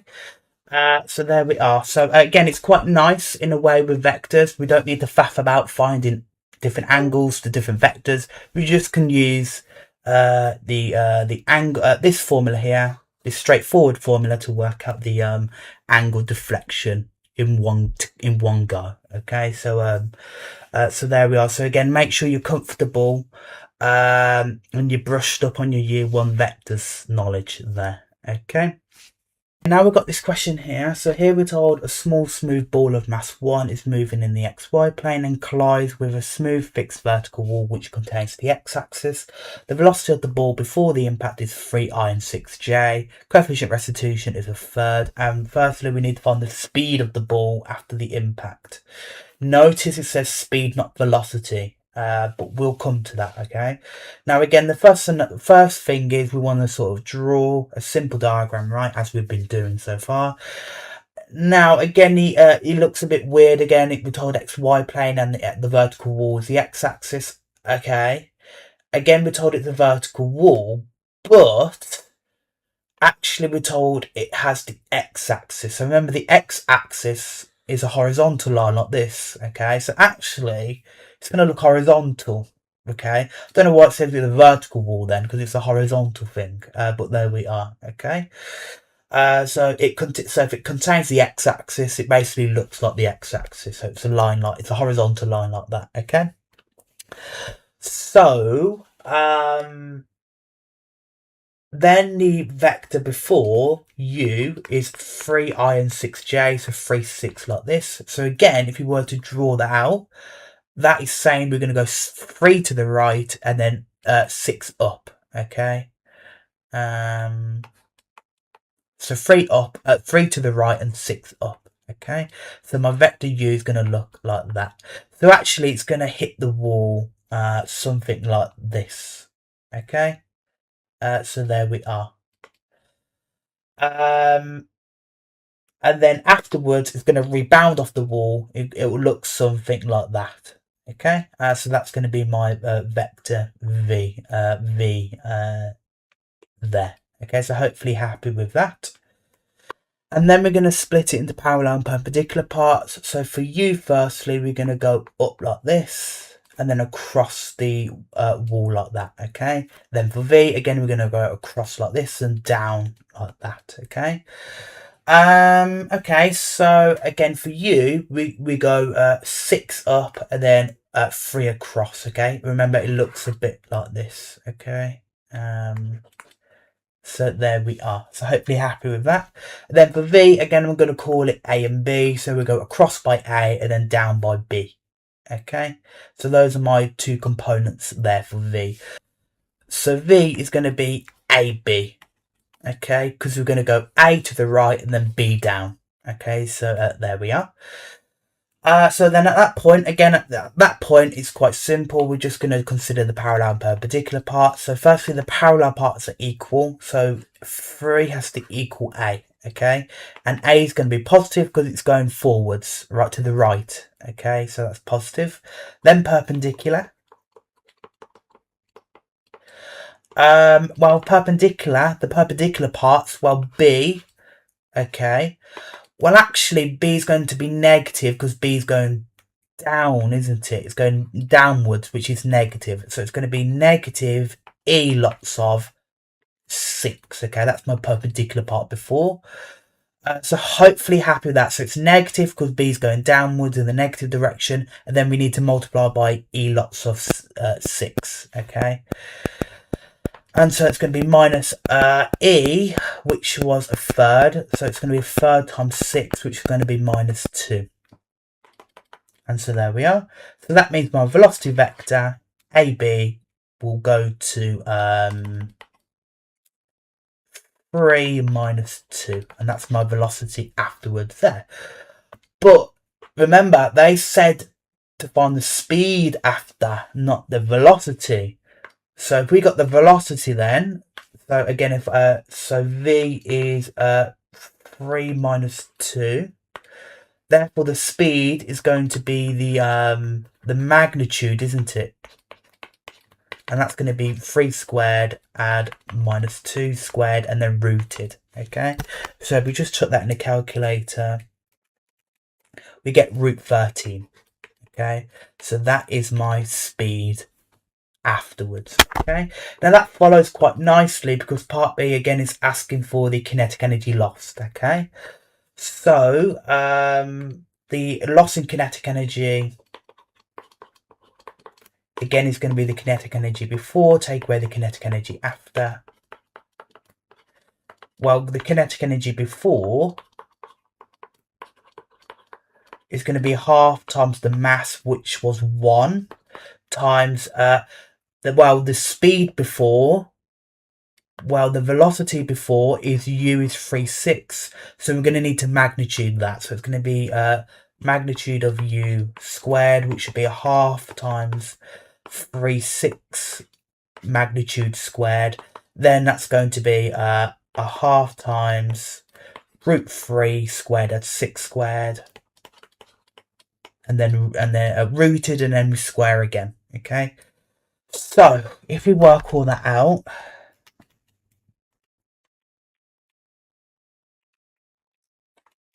we get 45 over 2. Okay, and that's my kinetic energy before. Then the kinetic energy afterwards, again, it's going to be half times the mass, which is 1, times magnitude of v squared, right? Well, actually, we already know what the magnitude of v is, right? Thanks to part A. Magnitude of v is root 13. So it's just going to be root 13 squared. And that will go to 13 over 2 joules. Okay, so hopefully you're happy with that. Therefore, the loss in kinetic energy is just going to be 45 over 2, take away 13 over 2, and that will get me 16 joules there. That's how much kinetic energy I've lost. Okay, now we're going to look at I guess more complicated vector questions where specifically the wall or the surface is now sloped. Okay, so what we've looked at the last two questions was when the wall was completely vertical like that or completely horizontal like that. Okay, when it's like this, the question becomes quite nice because when the walls are completely vertical, horizontal, we can easily read off the vectors, the velocity vectors, to easily see where the parallel and perpendicular parts are, and then just read off the vector. Okay, but when the wall becomes sloped like this at an angle, it becomes harder. We can't just read off the vector to work out what the parallel and the perpendicular parts are. So we need to come up with a sort of a more general vector method. Now, we're going to use these two equations here, okay? Now, the textbook doesn't really go over this at all. The textbook massively overcomplicates this, and I think a lot of students find it very scary because of this. But honestly, it's so dead simple, just using these two formulas. I'm going to go through some questions now just using this. Okay, now I will say what these two formulas represent the parallel and the perpendicular components. So the top one's the parallel part, okay, and the second one is the perpendicular part. However, we're not really going to split things parallel and perpendicular, because as you see when we use the equations, we're just going to use the vectors v and u. Okay, we're not going to split up the vector into parallel and perpendicular parts. We're just going to use the vector as a whole. So actually, in a way, it can be a bit nicer with these sort of questions. But we're going to be using these two equations now. I'm not going to do the derivation in this video for time purposes, but I am going to link a video where I do derive these formulas if you're interested to see where they come from. I'm going to link it in the description and maybe the comments, but it should be tagged in this video somewhere. So you want to see where these equations come from, I'll link the video to it there. Okay, but let's just have a look at some questions. And actually, I'm going to look at the exam questions for this first before we look at the textbook questions. Because quite surprisingly, I find the exam questions are actually easier than the textbook questions, surprisingly. But let's have a look at this then. Okay, now the main thing here is you can see the wall is now sloped. It's not completely vertical, horizontal. So we need to use these equations instead, okay? Now, okay, so we're told, we have this diagram here, and we're told the direction of A to B. Now, A to B is the wall, okay? So we're told the vector AB, so the vector of the wall, is in the direction I plus J, okay? So that means we could say that the direction vector for the wall, I'm going to say W then, is I plus J, or in column vector form 1 1. Okay, so hopefully happy with that. So this W is sort of my wall vector, so it's the direction vector of the wall. Hopefully happy with that, right? So it's the direction vector of the wall. Right, then we're told immediately before the impact the velocity is a to I and 2j. You can see that there. Immediately after the impact the velocity is v. The coefficient restitution is a third, and we need to find the velocity vector afterwards. Okay, so hopefully happy with that. So this is my wall vector. Okay, I also know that my initial velocity u is 8 2. Okay, or 8i and 2j. Okay, and so then the velocity vector afterwards v, well, that's what I want to work out. Okay, I want to show that v is 4i and 6j, but I want to work out what v is, so I'm just going to give it this vector ab. Okay, so basically I want to find the coefficients a and b to find v. Hopefully happy with that. So w is the direction vector of the wall, which I'm told is I and j.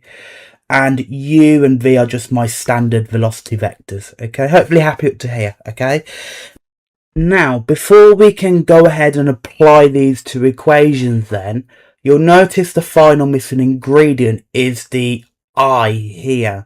Now that is your impulse. Okay, so remember, impulse is always perpendicular to the wall. Okay, and so you might be thinking then, if they're perpendicular, we can find the impulse by doing I dot W to be 0, right? Remember from corporeal year 1, two vectors are perpendicular, their dot product is 0, right? So you might be thinking, let's just do that, and maybe let's say impulse is just some vector CD, then I can systematically sort of solve equations.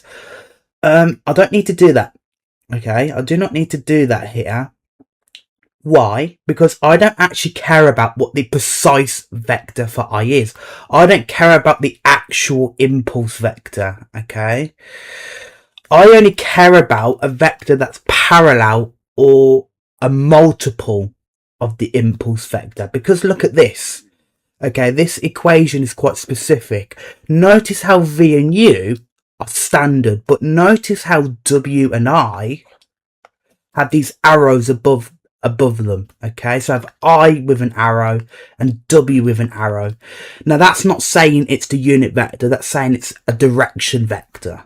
Okay, so actually for just the impulse on the wall, I don't care about the technical precise vector for it. I just care about a direction vector. Okay, so what that means is, for example, the wall has this vector 1 1.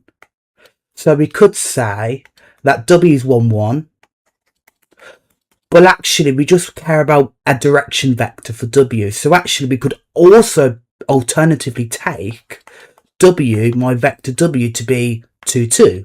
Or we could take it to be 3 3. Or we could take it to be 1,000 and 1,000, right? The idea is we just care about a direction vector. All 4 of these vectors here are examples of direction vector. So it's just a vector that's a multiple. Okay, I don't care about what the actual vector for the wall is. I just care about a direction vector. So I can take any of these examples here. Okay, any example that's a multiple.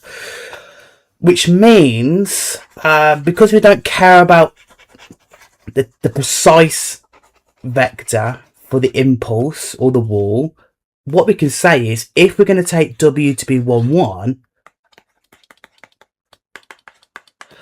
then we can take the impulse vector to be, well, what we would do is flip the 2 components, but actually it's 1 1, so it will still go to 1 1. Then we negate one of them. So let's say I do the second, the top one there, and then I can just find an impulse direction. So that's my impulse direction vector, and that would work because if we were to then do the dot product with W, well, actually that'd be -1 and 1, which is 0. So they're indeed perpendicular. So as long as we get 2 vectors that work, we don't care about if they're technically, that's the actual impulse vector. I just care about finding a direction vector, okay? And if let's do some more examples just to demonstrate. If, let's say, W was 3 2, then we could say the impulse, if we were to flip it, that would be 2 3, and then let's negate one of them. If W was 10 4, then the impulse would be, let's say, -4 10. Okay, hopefully getting the gist, okay? If W was, let's say, I don't know, -50 and -10, then the impulse vector we could take is going to be 10 and -50, right? If you flip it, -10, -50, then we get rid of one of the negatives. So hopefully you get the gist of that, right? So if we have one of the vectors, then we can flip it and then negate one of them to get the other one, and they should be perpendicular, okay? And so there we are. Okay, so hopefully happy with that. So we can so if we've got the wall vector or the impulse vector, we can flip and negate one of the components to get the other one. Okay, so there we are. So I'm just going to take the impulse then, the impulse direction vector, to be -1 1. So actually now we have an impulse direction, a wall vector direction, and we have U, and we want to find V. Now we can substitute everything into these 2 equations here. So hopefully happy with that. So now I'm just going to sub these into the equations. So firstly, we have V dot W is going to be U dot W. Okay. So in our case, V is AB. So AB dotted with W, which we said was 1 1, that's going to equal U, which is 8 2, dotted with 1 1. And so if we work out this dot product, again, remember from core pure U1, you're going to get A plus B is going to be 8 plus 2, and that will go to 10. Okay, that's my first equation. Then the second equation, well, this is now saying V dot I is going to be minus EU dot I. Okay, so that's going to be again AB for V, and then I, well, a direction vector we said was -1 1. Okay, so I'm going to sub that in. That's going to be minus E, which was a third, I believe. The E is a third. Okay, the coefficient of restitution. And that's going to be U, which is again 8 2 dotted with -1 1 for I. Okay, There we are. And so if we were to simplify this, we're going to get minus a plus b is going to be minus a third of minus 8 plus 2. And so we're going to get minus 8 minus a plus b is going to be minus 2, I believe. No, plus 2. And there we are. So that's my second equation there. So now I'm in a position where I've got simultaneous equations. So now we can solve for a and b. Okay, so we have a plus b is 10. And then minus a plus b is 2. So it's just straightforward at this point, right? So I could add them to get rid of a. So 2b is 12. Therefore b is 6. And so if we sub b back into one of the equations, we're going to get a plus b, which is 6, is 10. Therefore, a has to be 4.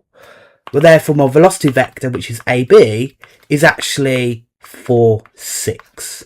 Okay, and there we are. Okay.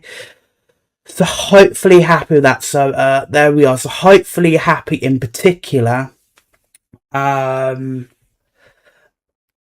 v and u are my velocity vectors. W and I are direction vectors for the wall and the impulse.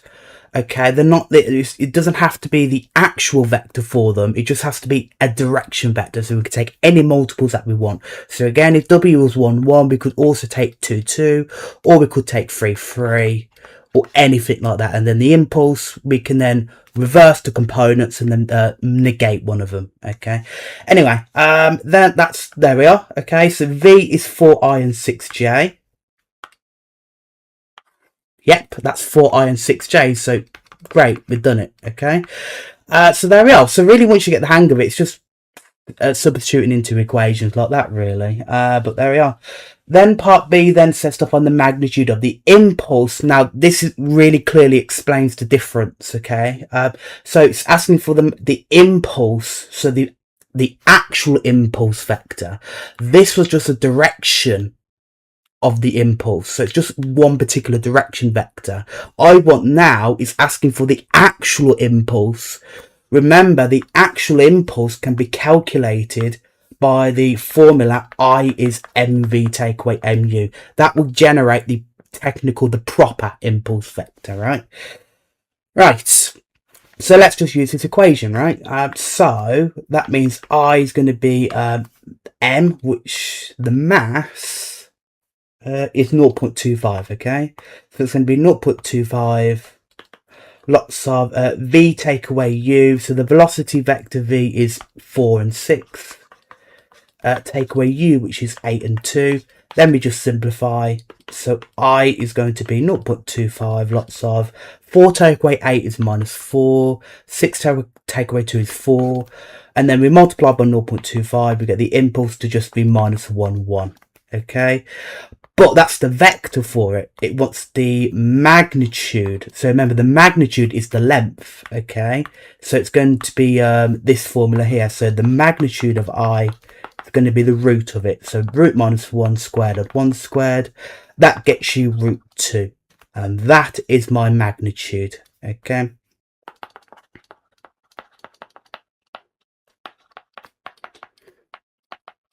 And there we are. Okay, then I've got this question here, and it's sort of in reverse to the last question, really. Again, now we've got a slanted wall again, right? But here we're told at the initial and the final velocities, and it wants me to show that AB is parallel to the vector 2i and 3j. So AB again is the wall. So we need to show that the wall is parallel to this, okay? So basically we need to somehow find W. Okay, in this instance. So if I just label everything then, okay, so U in this case is 7, 2. V is going to be 1, 6. So hopefully happy that, right? So it's just my two velocity vectors here. W, okay, that's what I want to work out. The a direction for the wall vector W is going to be, let's say, AB. Okay. Now, lastly, the impulse vector. Now, I can't do my trick like I did last time, where I could just flip and negate the wall vector w, because I don't know what the wall vector is. Okay, but actually notice I've got my two velocity vectors. I've also got a mass. So hang on, can't I work out impulse in the standard way? Can't I not say that I is mv take away mu? Okay, so I can work out the impulse vector that way. Okay, and so simply if I work this out, I is going to be 0.5 lots of v take away u. So remember, v was 1/6. Take away 7/2 for u, and that's going to be 0.5 lots of 1 take away 7 is -6, 6 take away 2 is 4, and there we are. So then we can multiply by 0.5 to get the impulse to be -3 and 2. Okay, that's my impulse vector there. Okay, and so there we are. So now I've got my impulse of -3, 2.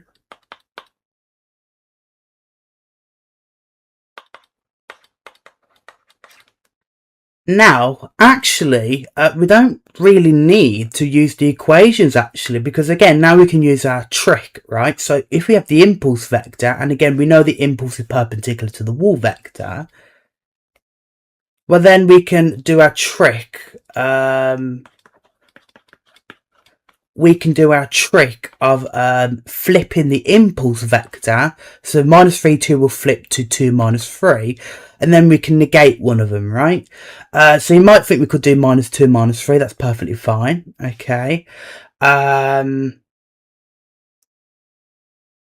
Or we could get rid of the -3 to go to +3. And hang on, that matches the vector that I've got there.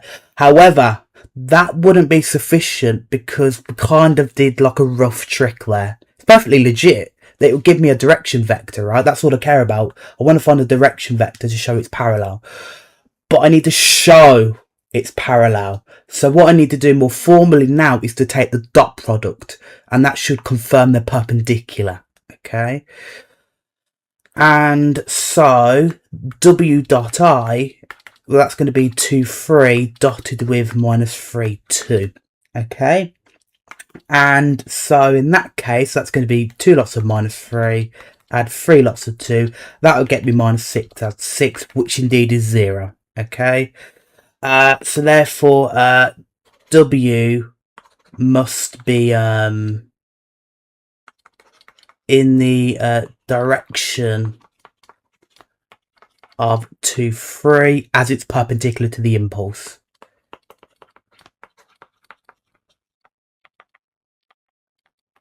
And there we are. Okay, so you need to add that justification there. Okay, because it's a show that, right? So there we are. Now, suppose that you took W to be instead -2, -3, because obviously, again, if the impulse is -3, 2, then remember we said that you could take the wall vector to be flipped, so it'd be 2 -3, and then you negate one of them. So in the first example, we negated the -3 to be +3, right? But let's say you minus both of them instead, right? So you negated the 2. That's still perfectly fine. So again, if you did the dot product, okay, you should get 6 minus 6, which is still 0. So the dot product works, okay? So it's still perpendicular. So again, because they're perpendicular, W is in the direction of -2, -3. So that means that if it's in the direction, then it just has to be any multiple of this. So it could be -1 lots of 2, 3. So therefore, 2, 3 is also parallel to the wall. Okay, so you could justify it that way if you instead negated the other component as well. Okay, but there we are. And then it says in part B to find the value of E. Okay, well actually, now if we look at our equations, can't we just use the second one with E? Because we know what V, I and U are, don't we? So it's just a very straightforward application of this equation here. So I'm going to say that v dot I is minus eu dot I. So in this case, v was 1/6. So therefore 1/6 dotted with I, which was minus 3/2. Is going to be minus e lots of u. Now the vector u was 7/2. Okay, dotted with I, which is minus 3/2. So we just need to calculate these dot products. So 1 lots of minus 3 add 6 lots of 2 is minus e lots of. That's 7 times minus 3, add 2 lots of 2. Again, make sure you're happy with the dot product there. And so simplifying this gets me minus 3, add 12 is minus e lots of minus 21, add 4. Therefore, that will get to that will go to minus e lots of minus 17 is 9. So that means e is going to be 9 over 17. And there we are. That's my coefficient of restitution there. Cool. Okay, so we've got this question here then. So here we're told a small smooth ball of mass 500 grams moving in the xy plane collides with a vertical wall which contains the line x plus y is 3. The velocity of the ball beforehand is minus 4i minus 2j. Coefficient restitution is a half. We need to find the velocity afterwards. Okay, so again, if I label my information, u is minus 4 minus 2. Hopefully happy with that, right? Now, what we're told is really funky. This is, we're told the wall, the surface is in the line x plus y is 3. Now, to kind of visualize that again, kind of convert that into sort of Cartesian form. So if x plus y is 3, therefore that means y is going to be minus x plus 3. Now, what that's going to look like, again, if you sort of do it is some sort of graph, right? It's going to be y's minus x, right? So it's going to look like that, and then I'm going to shift it up by 3. So actually, that's what the direction of the wall's going to look like. Again, it's quite funky, but if they give anything in Cartesian form like this, just kind of basically work in sort of the Cartesian form to visualize what it'll look like. But there we are. Okay. Hopefully happy with that. So this is y is minus x plus 3. That's sort of the direction of the wall in Cartesian form. So that's my wall. And so if I now go back to u, so hopefully happy with that, right? It's really, really weird how they give it in Cartesian form, but that's how you can visualize what the wall looks like there. Now, if I go back to u, okay, so minus 4 minus 2, that's telling me I'm going to go 4 to the left and then 2 down. So it's going to look like, that's what u is going to look like. So it's going to hit the wall like that, okay? Hopefully happy with that, right? So there we are. Which means that the velocity afterwards is going to probably look like this as it rebounds, okay? So if I want to work that out, I'm just going to call v to be ab. Okay, so hopefully happy with all of this. Now, I can't work out an impulse vector because I don't know what the final vector is, right? And so I can't work out any impulse vectors at the moment. So I'm going to have to work out somehow a wall vector, so a direction vector for the wall. And again, I'm not given an explicit vector for the wall, but I am told the Cartesian equation. Okay, it makes things a bit more awkward, but actually it's fairly straightforward because if we have the Cartesian equation, again, if we was to if we just look at the equation, again, it's y is mx plus c. We can read off that the gradient is minus 1. Well, actually, the direction vector is basically the gradient. So what that's telling me is if the gradient is minus 1 for the wall, And so then the wall vector then, a direction vector for the wall we can take then, okay, where the gradient is -1, that tells me how y changes when x changes, right? So the directions of x and y. So if the gradient's -1, then let's say if x is 1, then y will change by -1, right? And there we are, okay? Alternatively, we could say, well, let's say if x is 10, then y would change to by -10, right? And so again, you can scale the direction vector like this, okay? So there we are. So if we're given a Cartesian equation, we can use the gradient to work out the direction vector like this. Let's say the gradient was 3, so that means when x, let's say, is 1. So if x increases by 1, y triples. So that would be my direction vector there. If the gradient was, let's say, -11, then that is saying when x increases by 1, y goes by -11. So again, that represents the direction, okay, how x and y change. So hopefully you're happy with that, right? So if you've got the Cartesian equation, use the gradient because that tells me the direction, right? The gradient is the direction. Okay, so I'm going to take my wall vector to be 1 minus 1. Okay, so again, hopefully happy with that, right? Again, it's a bit confusing when they throw in Cartesian, but there we are. Now, because we have the wall vector, we can now also work out an impulse vector using our trick, right? Because it's perpendicular. So we can just flip the wall vector. So 1 minus 1 will flip to -1, 1. And then we can get rid of we can negate one of them. So actually, we can just go to 1, 1 for I. And there we are. And so at that point, then we can just use the equations to work out these two equations here to work out V. Okay, so firstly, remember that the first equation is V dot W is U dot W.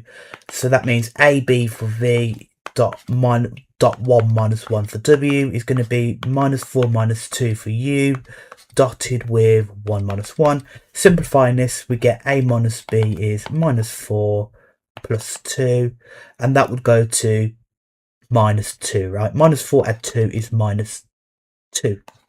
And that's my first equation there. Then the other equation, okay, remember, is V dot I is minus EU dot I. Okay, so in this case, that's going to be AB for V dotted with I, which we said was 1, 1. It's going to be minus E. Now E, E's a half, okay? So it's going to be a half. Lots of U, which is -4 minus 2, dotted with I, which is 1, 1. Then if we work out the dot products, we get A plus B. It's going to be minus a half, lots of -4 minus 2. So minus a half times -6 is going to be +3. So therefore A plus B, simplifying this, we get 3. Okay, hopefully happy with that. So again, I've got simultaneous equations now. So I have A plus B is 3 and A minus B is -2. And so then actually I can add the equations, because then I'll get rid of the b's. So 2a equals 3 minus 2 is 1. Therefore a is a half. Okay. Then I can find b by substituting a back in. So let's say if a plus b is 3, therefore a half plus b is 3, which means that b, 3 take away a half, is 5 over 2. And that is my my a and b. Therefore my velocity vector v is ab, which is a half, and 5 over 2. And there we are. That is my velocity there. Then for part B, again, it says to find the kinetic energy lost. So the loss in kinetic energy, okay,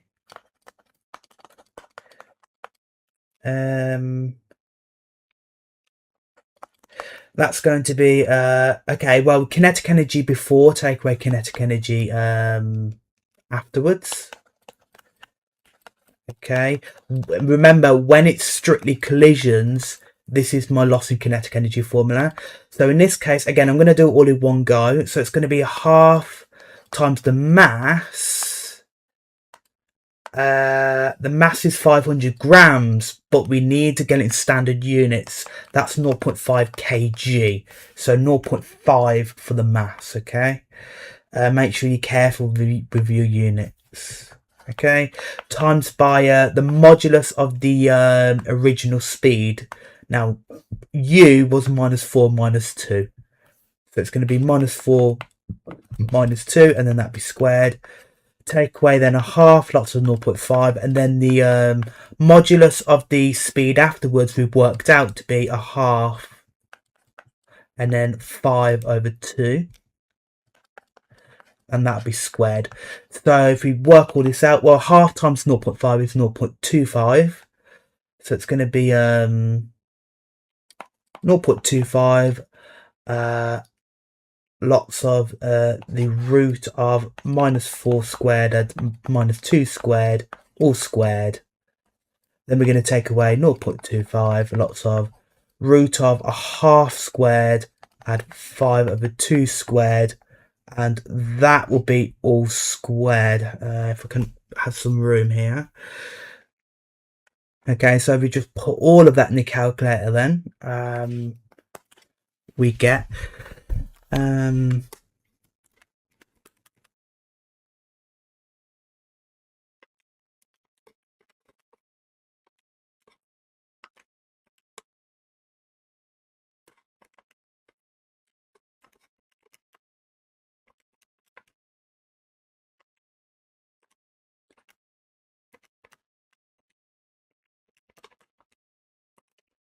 we get 27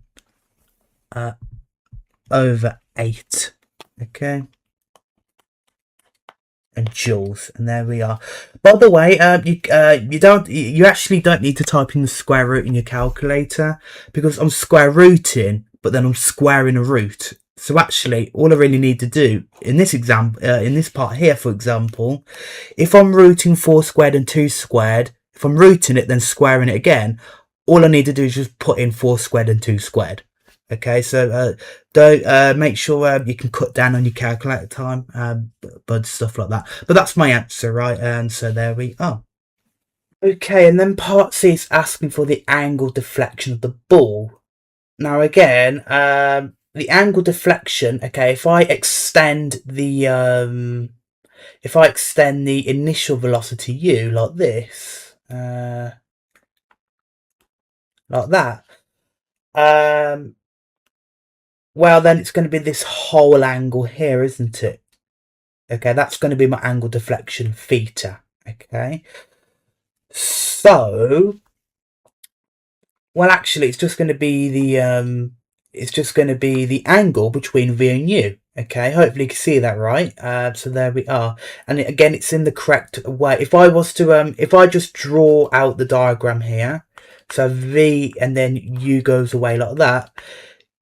This is the angle deflection theta, and you can see I don't need to worry about the directions, because remember both the vectors here are facing away from the angle. That's what we want. Okay, so now we can very easily just apply the standard formula from core pure 1 for the angle between two vectors. I'm going to do that here.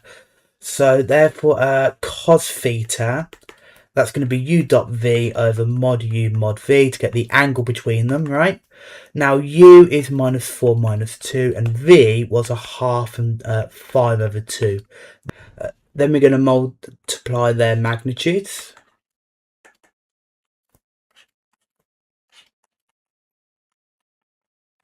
Okay, so just simplify all of this. We get -4 lots of a half, -2 lots of 5/2 over the root of -4 squared add -2 squared times by the root of a half squared add 5/2 squared.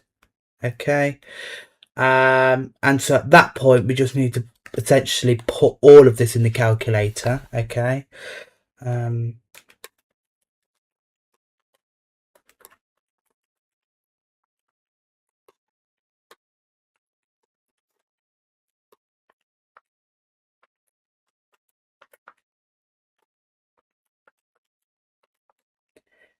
And so you get cos theta to be minus 0.6139, blah, blah, blah, blah, blah. Okay.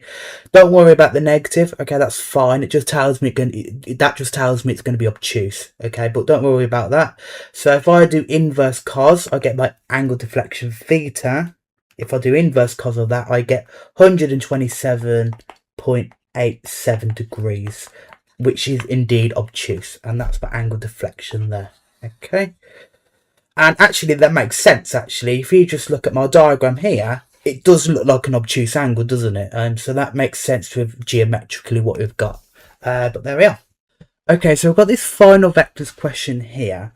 So here we're told a small smooth sphere is moving with velocity 6i and 3j. When it hits a smooth wall, it rebounds from the wall with velocity 2i minus 2j. Okay, so we're told both u and v here. Okay, so u is 6,3 and v is 2 minus 2. Hopefully happy with that. Right, so we need to find e. Now, we are not told a single thing about the wall here. Okay, so actually, do we even need to use these equations? It might be a vertical horizontal wall. Well, it's not. What is the big giveaway here that tells me the wall is slanted? Okay, that it's not vertical horizontal. If it was to be vertical horizontal like this, then one of the components must be equal. Okay, because there must be a parallel component in that case. But actually, stare at my two vectors, u and v. Neither of the I and j components are equal. U, I is 6, v, I is 2. For j, for j, u is 3, and for v, it's minus 2. So none of the components are equal, which means it can't be a vertical horizontal wall. Okay, it can't be completely vertical horizontal. So the components are, but if both components are different, that's a big giveaway that therefore the wall must be slanted. Okay, so we cannot just equate the coefficients in the parallel perpendicular. We have to use these formulae here. That's the big giveaway here. Okay, but there we are. But actually, even if it was vertical horizontal, by the way, we can still use these formulas, right? I'll go over that a little bit at the end of this, but we're going to need to use these formulas because the wall is indeed slanted here. Now, actually, I don't even really need to draw a diagram because it's asking me for the coefficient of restitution. So it's going to involve this equation here. I'm going to need to find I, but I can work out I because I know what u and v are. So quite nicely, I can just work out I by doing mv take away mu. Okay, there we are. Now you'll notice I'm not told a mass here, but that's going to be fine because again, all I care about is the direction vector. I don't care about the actual impulse vector. I just want a multiple of it, a direction. Let's proceed with this, right? So it's going to be m. I can factor an m out, and that'd be v take away u. Okay, so that's going to be m, and then v is 2 minus 2, take away u, which is 6,3. Okay. So simplifying that, we're going to get m lots of 2 minus 6 is minus 4, minus 2 minus 3 is minus 5. And so you can probably spot then that direction vector is going to be minus 4, minus 5. So I'm going to take the direction vector I, and I'm going to represent the direction vector with this arrow here to be minus 4, minus 5. Hopefully happy with that. So that's not going to be the actual impulse vector. That's just going to be a direction vector, which again can be any multiple. Because remember, m is just a multiple, it's a number, it's a scalar. So there we are. So I'm going to take I in this case to be minus 4, minus 5, my direction vector. And so now, if I want to work out my coefficient restitution, I'm just going to use this formula here. So v dot I is going to be minus eu dot I. Therefore, 2 minus 2 for v, dotted with minus 4, minus 5 for I. It's going to be minus e lots of u, which is 6,3. Dotted with minus 4, minus 5, if I squeeze it in there. So if we work out the dot products, I'm going to do it down here, okay?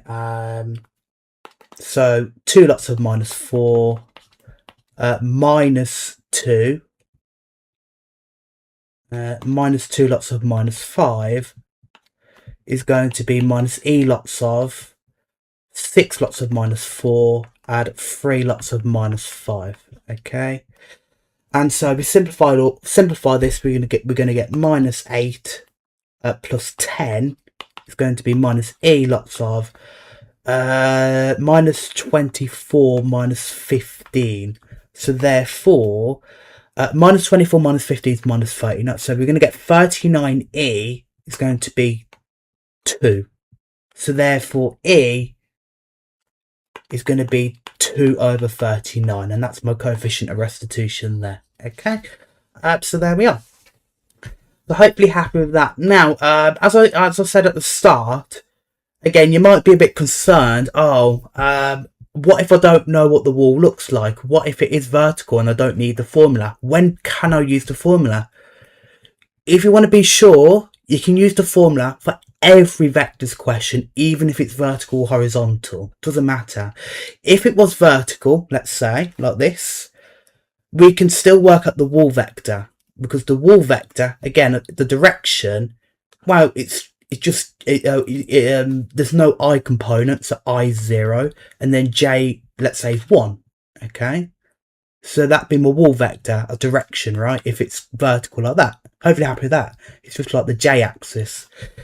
Alternatively, if it's horizontal, then you'll just take the wall vector, the direction, to be, well, it's sort of in the I-axis, the x-axis, so it's going to be 1 for I and then 0, because there's no j part. So there we are. So when it's vertical, horizontal, you can just take the wall vectors to be that sort of direction there. And then you can apply the two formulas in the exact same way. Okay, but there we are. Now we're going to be looking at some more complicated questions where they're going to throw in a bit of harder algebra and a bit of trigonometry, right? But don't be put off. The process is going to be pretty much the same. We're not going to do anything new here, really. The main idea is going to be the same, but let's have a look at this then. And by the way, because of this, we are going to need some Year 2 pure trig identities. So if you haven't seen it already from normal maths, we're going to be using the trig identities from there, and these are from the formula book, okay? But we'll see what we need as we go along, okay? Let's have a look at this question then. So here we're told a sphere slides across a sphere slides across a smooth horizontal plane towards a smooth vertical wall with a speed of 3v and an angle alpha. After striking the wall, the sphere moves at right angles to the original direction of motion with speed v. And firstly, we need to show that tan alpha is 3. Right, it's quite random, right? How on earth do we get to that? Okay, so again, the situation is pretty much the same, right? So we've got a vertical wall, so it's going to be a wall like that, right? Vertical wall. And so before, let's say it strikes the wall like this, and the speed initially is 3v, okay?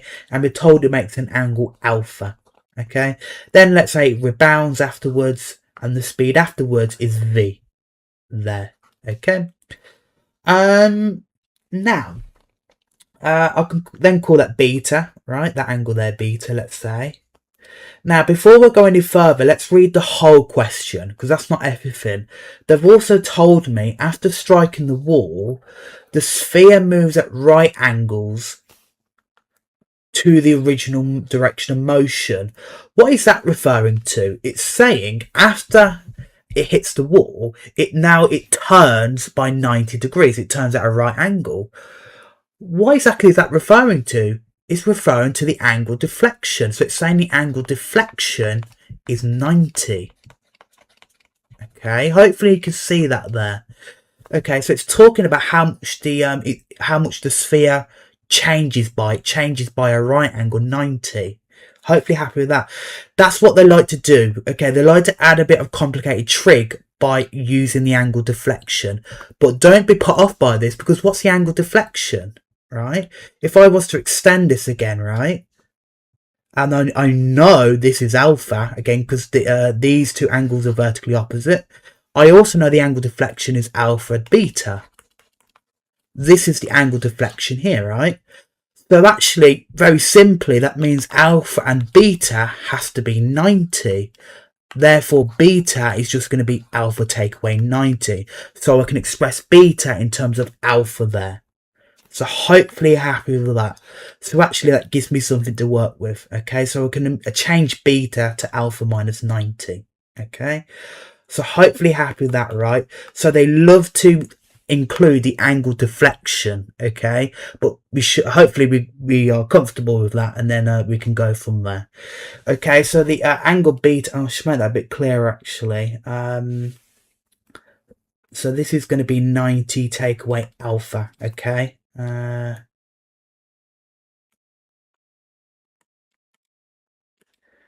Okay, hopefully you can see that right, but there we are.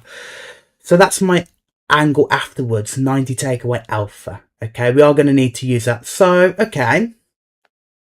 So now let's apply, that's everything in the question now. So now let's do our usual stuff. So if I, again, split up the components, that's going to be 3v sine alpha, sorry. And upwards of 3v sine alpha. Cos alpha. There we are. Okay. Then afterwards, it's going to go up by v. Well, it would be cos beta, but it's going to actually be cos of 90 take away alpha. And then across up here by v lots of sine of 90 minus alpha. Okay. Hopefully happy with this. Okay. So, okay. Let's do our equations then, right? So standard procedure. So parallel components first. We have that parallel wise 3v cos alpha. Well, that's going to have to equal the parallel component afterwards of v cos 90 minus alpha. Okay. Then perpendicular. Okay. Well, perpendicular wise, the component afterwards is v side of 90 minus alpha. That's going to equal e lots of the original component, so e lots of 3v sine alpha. Okay, so these are my two equations, right? These are my two equations there. Now, how on earth from this are we going to get to tan alpha is 3? Okay, now you might be thinking, well, to get tan, usually I'll just divide the two equations, right? You can do that, but if you was to divide include the two equations, you'd have e. We don't know what e is, so we're not going to get to tan alpha is just 3 here. We need to get rid of e. So that means actually we can't use the second equation. We can only use the parallel equation. So if I just consider 3v cos alpha to be v cos of 90 minus alpha. Okay. Well, actually, this is a angle formula, right? You should see this from year 2 pure maths. We know that the addition formula for cos is this, right? So let's work this out. So cos of 90 take away alpha. Again, if we use the formula book, that's going to be cos 90 cos alpha. Okay. And then it's going to be plus sine 90 sine alpha. Okay. So this is just using the addition formula for cos, right? This looks really unusual to what we've done, but hopefully you can see that that we can apply standard techniques. So we can apply the addition formula for cos that you should have seen from year 2 pure, but if you haven't, that's the formula, right? We can use the standard formula to simplify this expression here. So if we simplify this then, if I do it bit by bit, we can work out cos and sine of 90. Well, cos 90 goes to 0, so it's going to be 0 lots of cos alpha, and sine 90 goes to 1, so it's going to be 1 lots of sine alpha. Well, very nicely, that tells me cos of 90 take away alpha equals sine alpha. You might be familiar with this already. Actually, this is quite a fairly common identity, but you can use double angle to just simplify it like this. Okay, again, they love doing this. They love using this sort of angle of 90 take away alpha. They love doing it because it simplifies quite nicely. Okay, so hopefully you can see, yes, the question's unusual. Hopefully the steps make sense. Okay, they love doing stuff like this, but hopefully you're with me here. Okay, so if cos 90 minus alpha is sine alpha, if I substitute that in here, that means 3v cos alpha is going to be v's cos of 90 minus alpha, or v sine alpha, isn't it? Cos 90 minus alpha sine alpha, so there we are. Hopefully happy with this. And so then I can get rid of the v's. So then sine alpha is going to be 3 cos alpha. What can I do now? Remember, the question wants tan alpha. I can divide by cos to both sides. If I do that, I get sine alpha over cos alpha is 3 cos alpha over cos alpha. And then I can reduce it to tan alpha is just 3. And there we are. We've got the equation they wanted. So yeah, you do need to be comfortable with the with trig identities, right? You should have them back in the back of your mind. Then you can simplify equations like this. But there you are. Hopefully the steps do make sense. Okay. But there we are. Now in part B, it's asking for the coefficient restitution. Now the equation that involves restitution is going to be this second equation here. So let's consider that.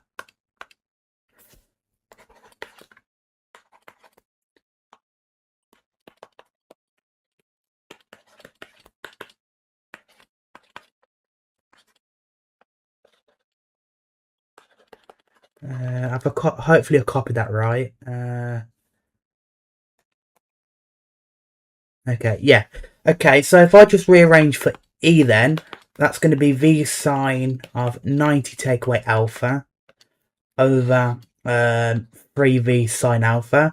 I can cancel the V's, so that means E is going to be sine 90 take away alpha over 3 sine alpha. Okay, well, I'm going to need this. Okay, again, it looks really nasty, right? So I only know what tan alpha is. Okay, well, the first thing I'm going to do is, again, simplify this sine of 90 minus alpha. Okay.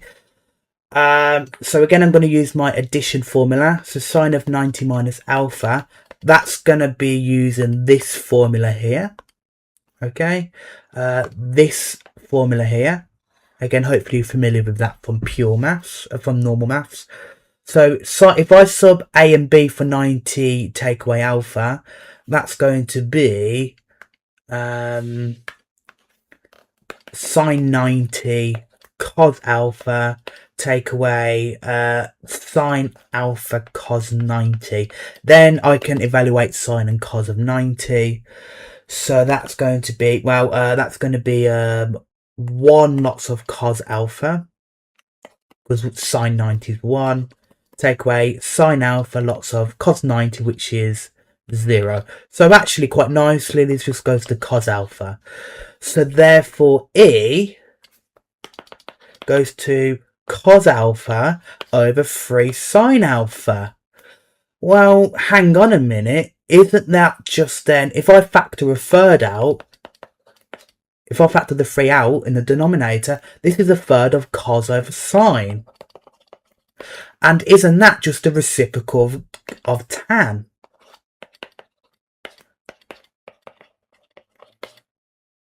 Well, we know what tan alpha is, don't we? It's 3, right? So there we are. So that's going to be a third of 1 over 3. So therefore E is a 9th, and there we are. Okay, so hopefully you sort of get the essence for this. Again, it's quite unusual. Again, hopefully you can see at the end of the day I am doing the same process of getting the parallel and the perpendicular parts, but then I am simplifying my equations by using trigonometry, using trig equations and going from there. Okay, but hopefully the steps make sense there. Okay, and then I've got this question here. Some type of particle P moving in the vertical plane when it collides with a fixed horizontal wall. Immediately before the collision, the angle of the motion of P and the wall is alpha. So the angle before is alpha, basically. After the collision, the angle is now a half alpha. Coefficient restitution is 0.4, so we need to find alpha. So again, at the end of the day, essentially the situation is the same. So we've got a horizontal wall. So there's going to be a wall that's horizontal like this.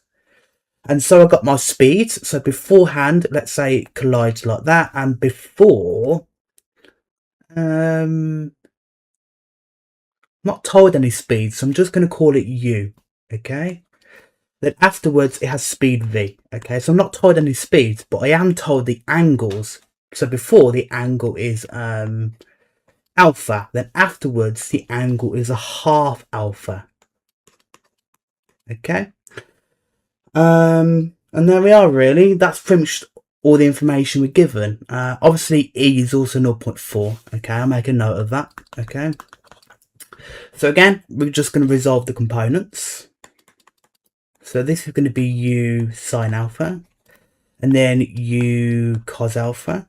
Then that's going to be v cos of a half alpha, and then upwards like this of v sine of a half alpha there. So again, we're going to do our parallel and perpendicular equations. So parallel. So here we'd get v cos of a half alpha for the component afterwards. That's going to equal the component before, which is u cos alpha, right? Then perpendicular, okay, perpendicular. So that's going to be v sine of a half alpha. And that's going to be e lots of the original component, right? So it's going to be e lots of u sine alpha. And remember, we also know that E is 0.4, so we can sub that in as well. Okay, so this is going to be 0.4 lots of u sine alpha here. Okay, so these are my standard equations. Hopefully happy so far. Okay, now the question wants me to find the value of alpha, so it's wanting me to work out the angle. Now at this case, it probably is a good idea to divide the equations, right, to find the angle. That's what we normally do, because there we are. So if I divide the two equations, so I'm going to do the second one divided by the first one, because sine over cos will go quite nicely to tan, right? That's my standard technique, right? So that means v sine of a half alpha over v cos of a half alpha. Hopefully you can see the simplification there. That's going to be 0.4 u sine alpha over u cos alpha. Okay, and so hopefully you can see with a trig identity, these simplify these two fractions, but v's cancel and sine over cos of the angle goes to tan. So tan over half alpha, and then 0.4 u over u, where the u's cancel, and then we get 0.4 tan alpha. Hopefully happy with that. This is using the identity that tan is sine over cos. Okay, which hopefully you are comfortable with from normal maths. But there we are. Right. What on earth can we do here? I can't do any more simplification, but hopefully you notice this is a double angle for tan, isn't it?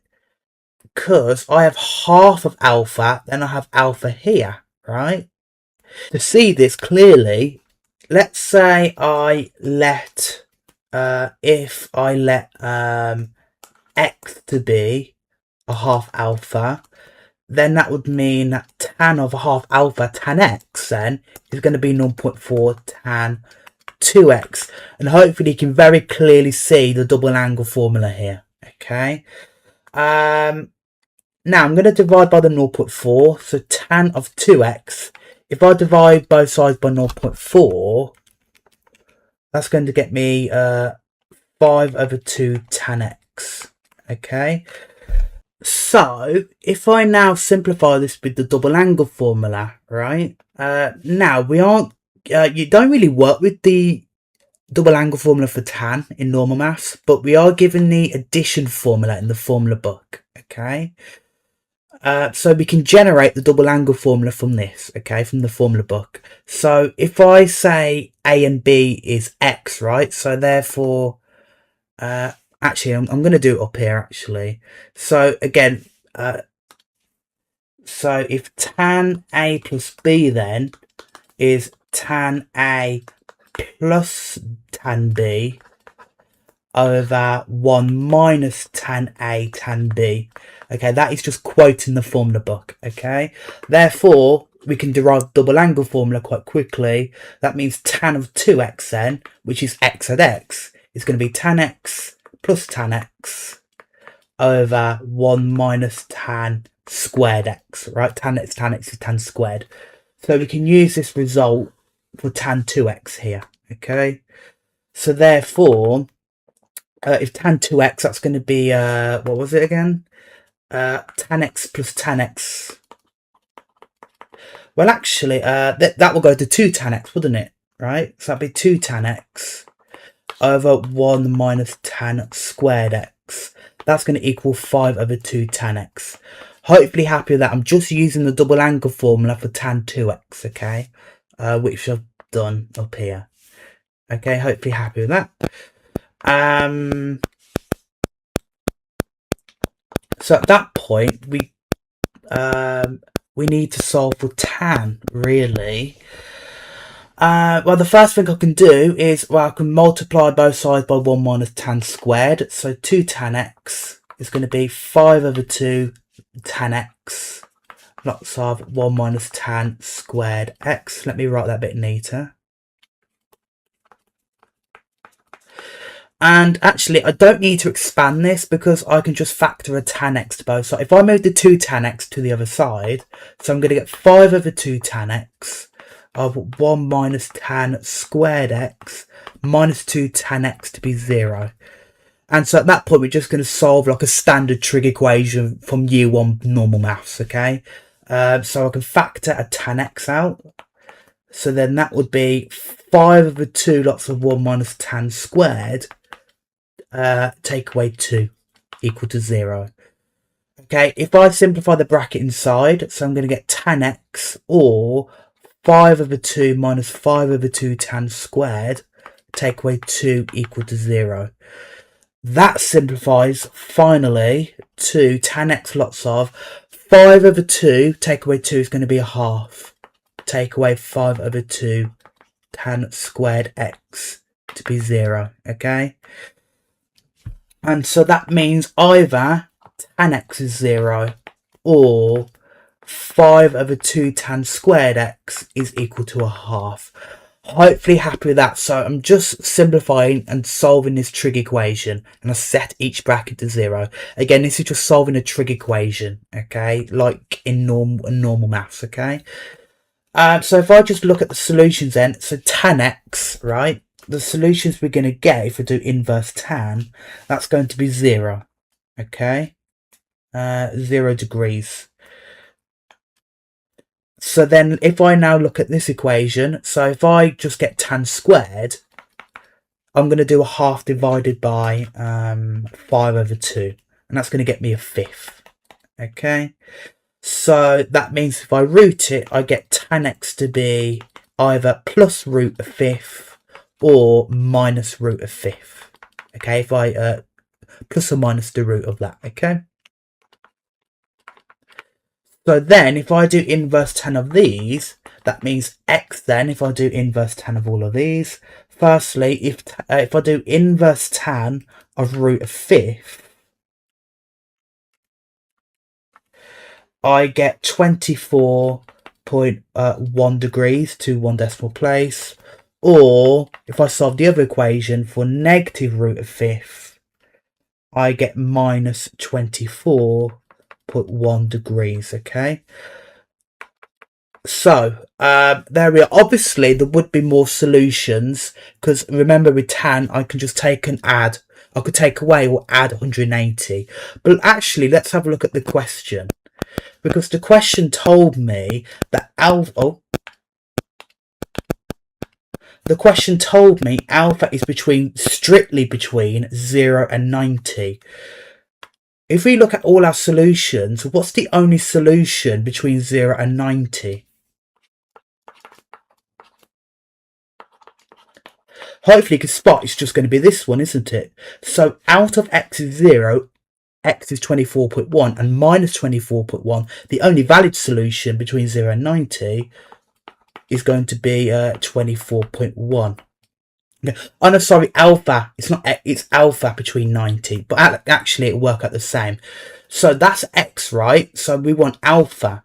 Now remember, a half of alpha is x, right? Where we did the substitution here. So that means a half of alpha is 24.1. Okay. So therefore, if I double it, I just get alpha to be 48.2 degrees to 1 decimal place, and that's my solution for alpha. Again, if you did a substitution here like I did, make sure you solve for alpha, not x, okay? But yes, that solution is still valid because it's still in the range between 0 and 90 for alpha, okay?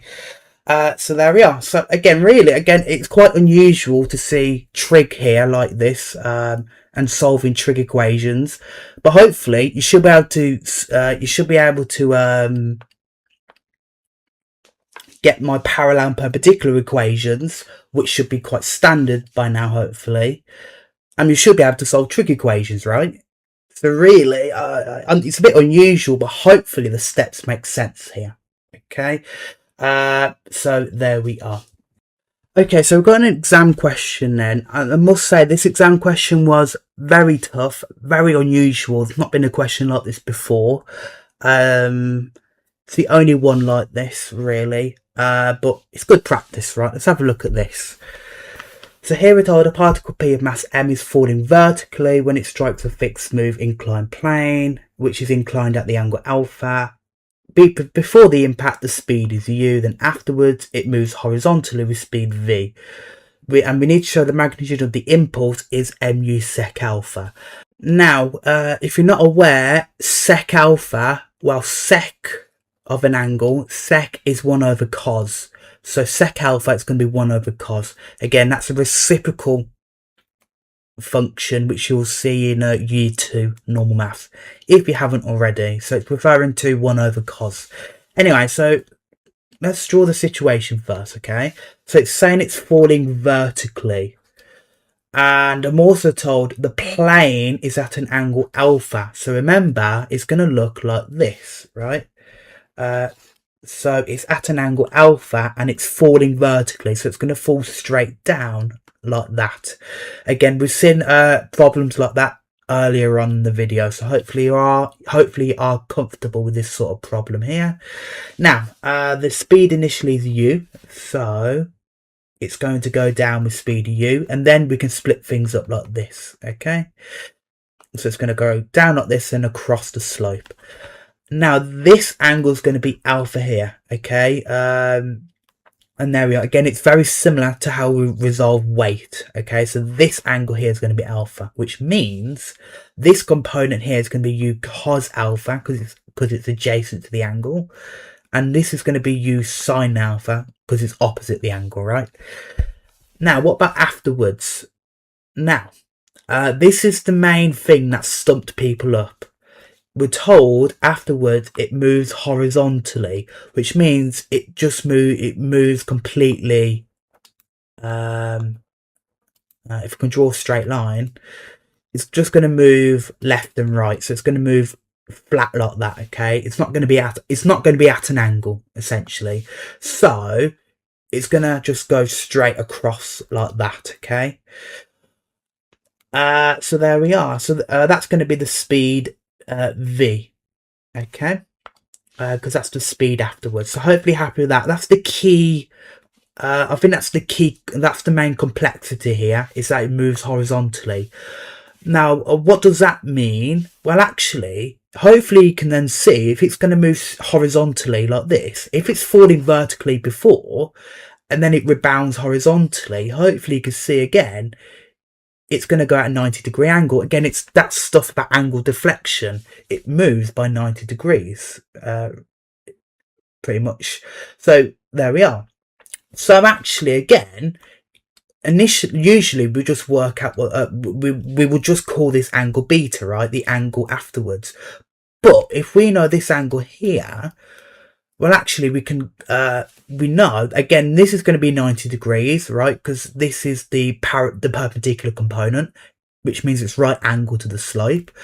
If we know, because we've got a triangle here, if we know this is alpha and this is 90, we therefore know that this angle here is going to be 90 take away alpha, because all three angles have to add up to 180. If we did 180 take away alpha take away 90, that indeed gets me 90 take away alpha for the last angle there. Hopefully happy that this angle is 90 take away alpha. Hopefully happy with me here. Well, actually also notice this whole angle here is 180 degrees because this is all on a line, which therefore means 90 take away alpha, add the 90-degree angle here, add the angle beta, has to be 180, right?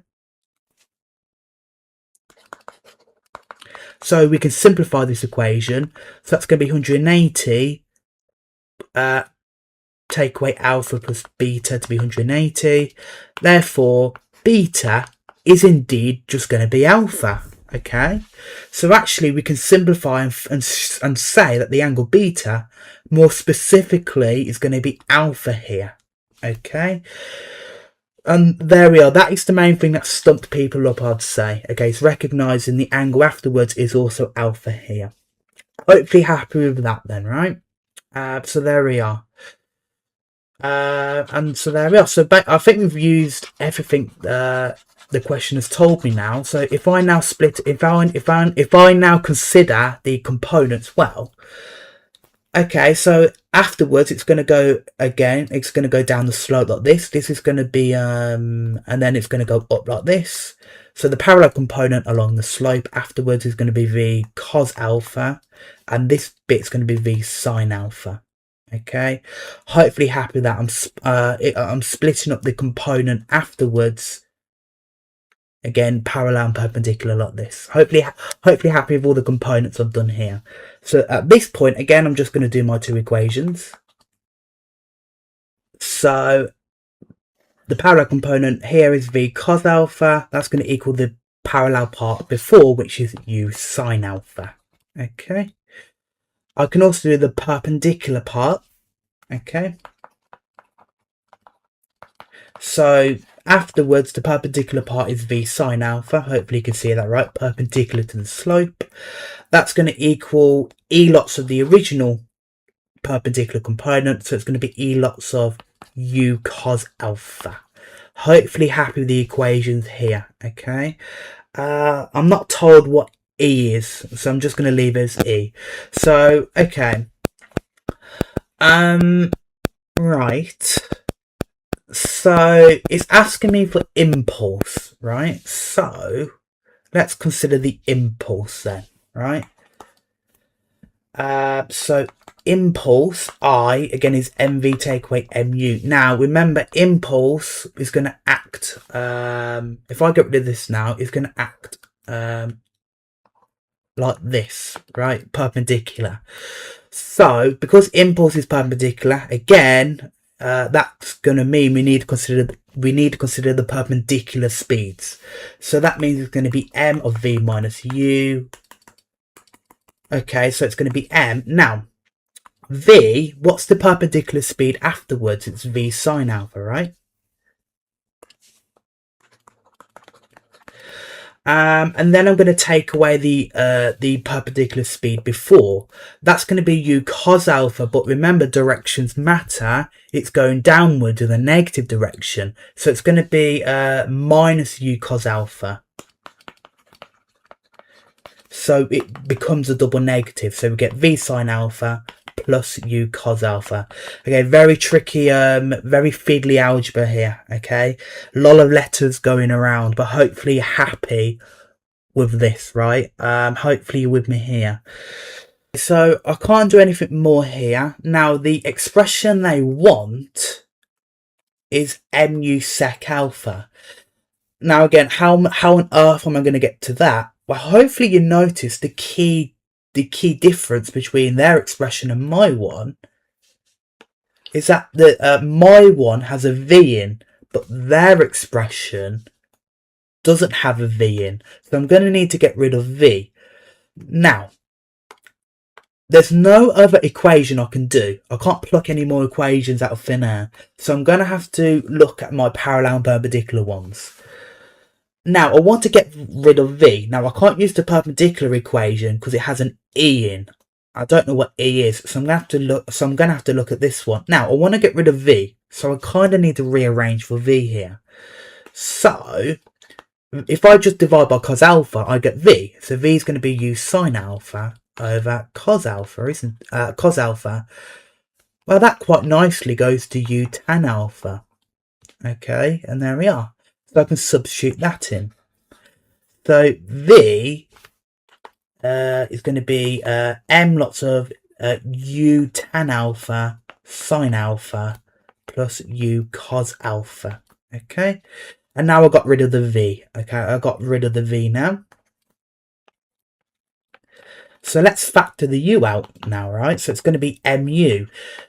Now, it probably is a good idea to say tan is sine over cos. So I'm going to get a sine squared alpha over cos alpha plus cos alpha. Okay. Now, again, how am I going to get the final answer? Let's just continue with this, right? So what I can do now is bring the fractions together. So if I get a common denominator, I'm going to get sine squared alpha, and then cos alpha. If I times by cos again, I get cos squared all over cos. Okay. Well, hopefully it's staring at you now. What else can we do here? I have a sine squared and a cos squared. What does that equal? It equals 1. So I is going to be mu over 1 over cos alpha. Well, hang on then. Isn't 1 over cos alpha this definition here, sec? So it's going to be mu sec alpha there. Okay, quite a very nasty question that is. Okay, I'll make a note here that sine squared and cos squared is 1. So that's what I've used here. Okay, so again, make sure you're happy with your trig identities, but there we are. Okay, yeah, very challenging. That is very, very challenging. But there we are. Then we're told the coefficient restitution is e. Well, we've already used that already, right? We've got the perpendicular equation here, right? So we've got that. So we need to show that v squared is u squared lots of this whole expression here. Now, obviously, we can really only use these two equations here. Okay. Okay.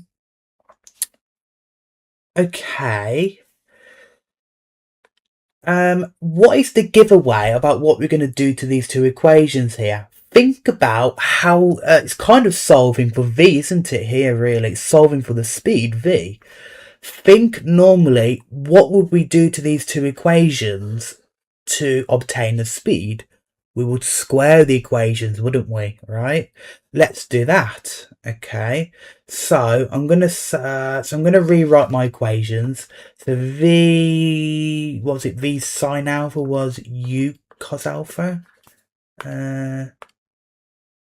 No, oh, the other way around. V cos alpha is u sine. Okay, my apologies. That's my first equation. And also, I think it was v sine alpha would be eu cos alpha, I believe.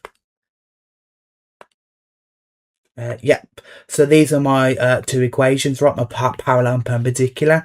Now, I'm kind of pretty much want to solve for my speed. So I'm going to square them, right? And add them.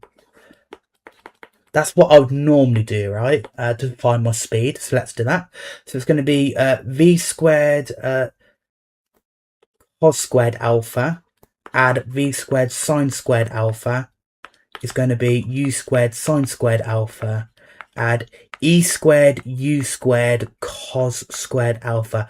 Hopefully happy with the algebra here. So what I've done is I've squared both the equations, then added them together. So v cos alpha squared is v squared cos squared alpha, then v sine alpha goes to v squared sine squared, then u sine alpha goes to u squared sine squared, and eu cos alpha goes to e squared u squared cos squared. Hopefully you're happy with the algebra here, okay? Hopefully you're happy with that. And so at that point, again, let's look at the question. The question, remember, is rearranging for v squared. So let's do just that, right? So let's solve for v. So actually I can factor a v squared out of the left hand side. So v squared of cos squared and sine squared. That's going to equal, I can factor a u squared out of here as well. So u squared of sine squared plus e squared cos squared. And again, notice I can use my trig identity. Sine squared and cos squared is 1. So I therefore get v squared to be u squared lots of sine squared alpha add e squared cos squared. Now you can't use the identity here because remember there's an e squared. Okay, it's not sine squared and cos squared, it's sine squared and e squared cos squared. I cannot use any identities here. And actually that should be the equation they wanted us to show. Yep, there we are. Great. Then part C is now asking for the loss in kinetic energy. Okay, so now we need to work out an expression for the loss in kinetic energy. Okay. So remember, the standard result for loss in kinetic energy is the kinetic energy before, take away the kinetic energy after. So again, if I do this sort of in one go, that's going to be a half times the mass m, lots of u squared, take away a half, lots of m, lots of v squared. So if I sub in u squared and v squared, that's going to be a half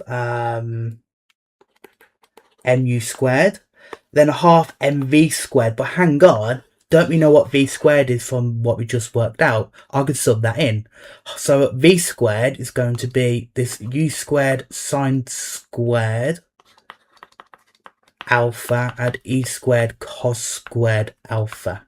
Okay, so if I expand all of this, I get a half mu squared. I can factor a half mu squared out, can't I? So it's just going to be 1 take away this whole sine squared alpha add e squared cos squared alpha. Hopefully happy with the factorisation there. So I pulled out a half mu squared from both terms. So I can simplify this to 1 minus sine squared alpha minus e squared cos squared alpha. Okay. Now, I might be able to simplify this a bit more, but I'm going to look at what the question wants me to get to. Okay. I need to get to this expression here. Now, what is the key difference between what they've got and what I've got? Hopefully you notice there's no sine involved. There's no sine alpha. And so actually, I have the sine alpha here. So I need to get rid of sine. Now, what identity involves sine squared? And actually, if you actually look at this 1 minus, hopefully you remember that, again, the identity is sine squared and cos squared is 1. Okay.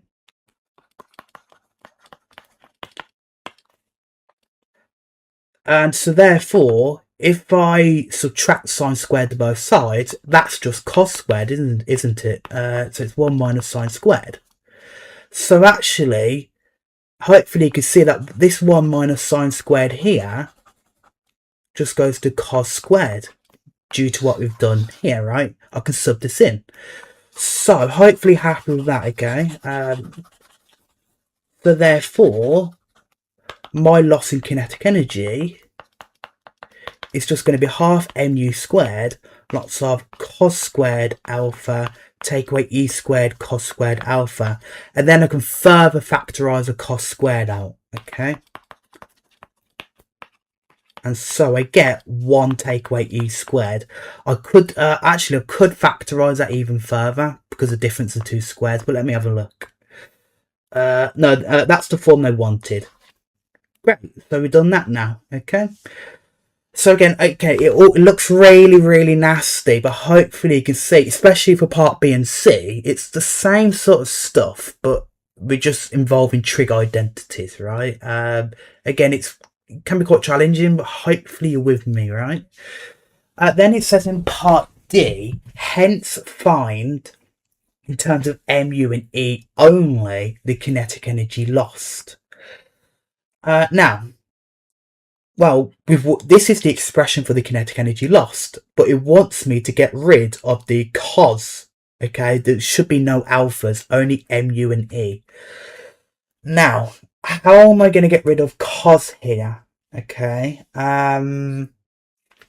If I want to attempt to get rid of cos, well, again, I can't pull up any more equations out of thin air. Right, I can't, so I can only use these 2 equations really, right? Now, what have we done so far? We have squared the both equations. What's the other technique we do? We divide them, don't we? Okay, now part A, we did divide the first equation. Sorry, we rearranged the first equation, sorry, to get V. But we didn't divide the 2 equations, right? Remember, that's what we can also do, right? So, if I call this equation 1 and equation 2, right? So, if I do the second one divided by the first one then, right? Which is what we normally do, right? So, that's going to be V sine alpha over V cos alpha. It's going to be EU cos alpha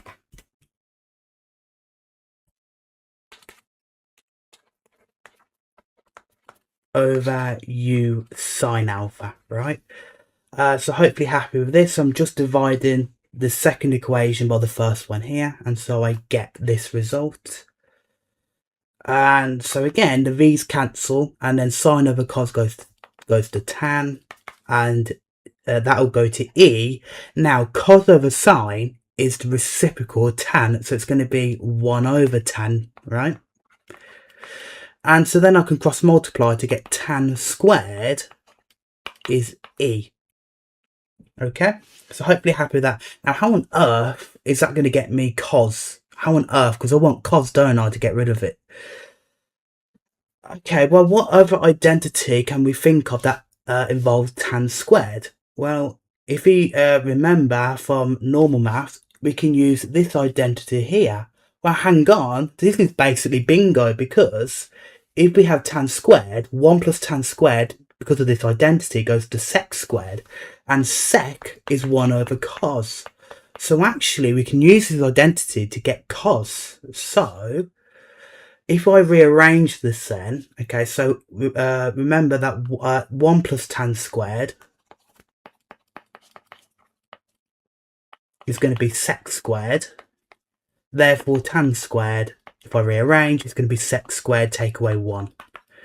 So what I can do is then, so I've got tan squared is E, but I also know if I rearrange the trig identity, tan squared is sec squared minus 1. So that means sec squared minus 1 is E.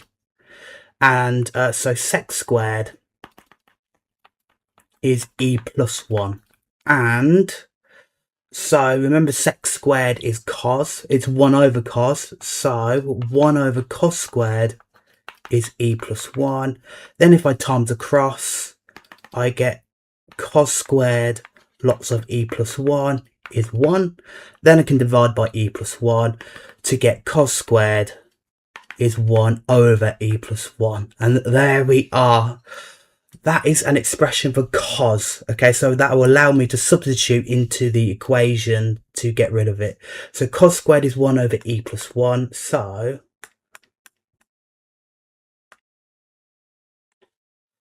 that means, well, I have a cos squared here. So this cos squared, remember, is going to be 1 over e plus 1 because of what we just did, right? Here, right? We just deduced that cos squared is 1 over e plus 1. So there we are. We can just substitute that in. So that means my loss in kinetic energy can be further simplified to a half mu squared cos squared, which is 1 over e plus 1. I'll get rid of this now. Lots of 1 minus e squared. Hopefully you're happy with that, right? So I've got rid of the cos squared because I can substitute cos squared for 1 over e plus 1, which is what we just got. Now, this goes to then half mu squared, lots of 1 minus e squared over e plus 1. Now, we can simplify this further because the numerator is a difference of 2 squares, right? So it's going to be a half mu squared, lots of 1 minus e, 1 plus e over e plus 1. And actually, I can cancel out the common factor, right? They're both e plus 1. So I get the final simplified expression, half mu squared of 1 minus e. And that is the expression for the loss of kinetic energy with just m, u, and e. Okay. Wow, what a question. Very, very tricky. I'd probably say one of the nastiest questions I've ever asked on this spec in past papers. Very, very nasty question. Okay. So yeah, very A-star question, I'd probably say that is. But yeah, very, very challenging. But hopefully you can see at the core of it, it's mainly just using the parallel and the perpendicular equations, and we basically do the same sort of stuff, right? So we might need to divide equations to get tan for the angle, or we might need to square the equations to get the speed v or whatever. So we get the same equations, but then we're going to throw in some trig identities, okay? So you need to be very strong with your trig identities, but there we are, okay? So that's it for now. I'll see you next time.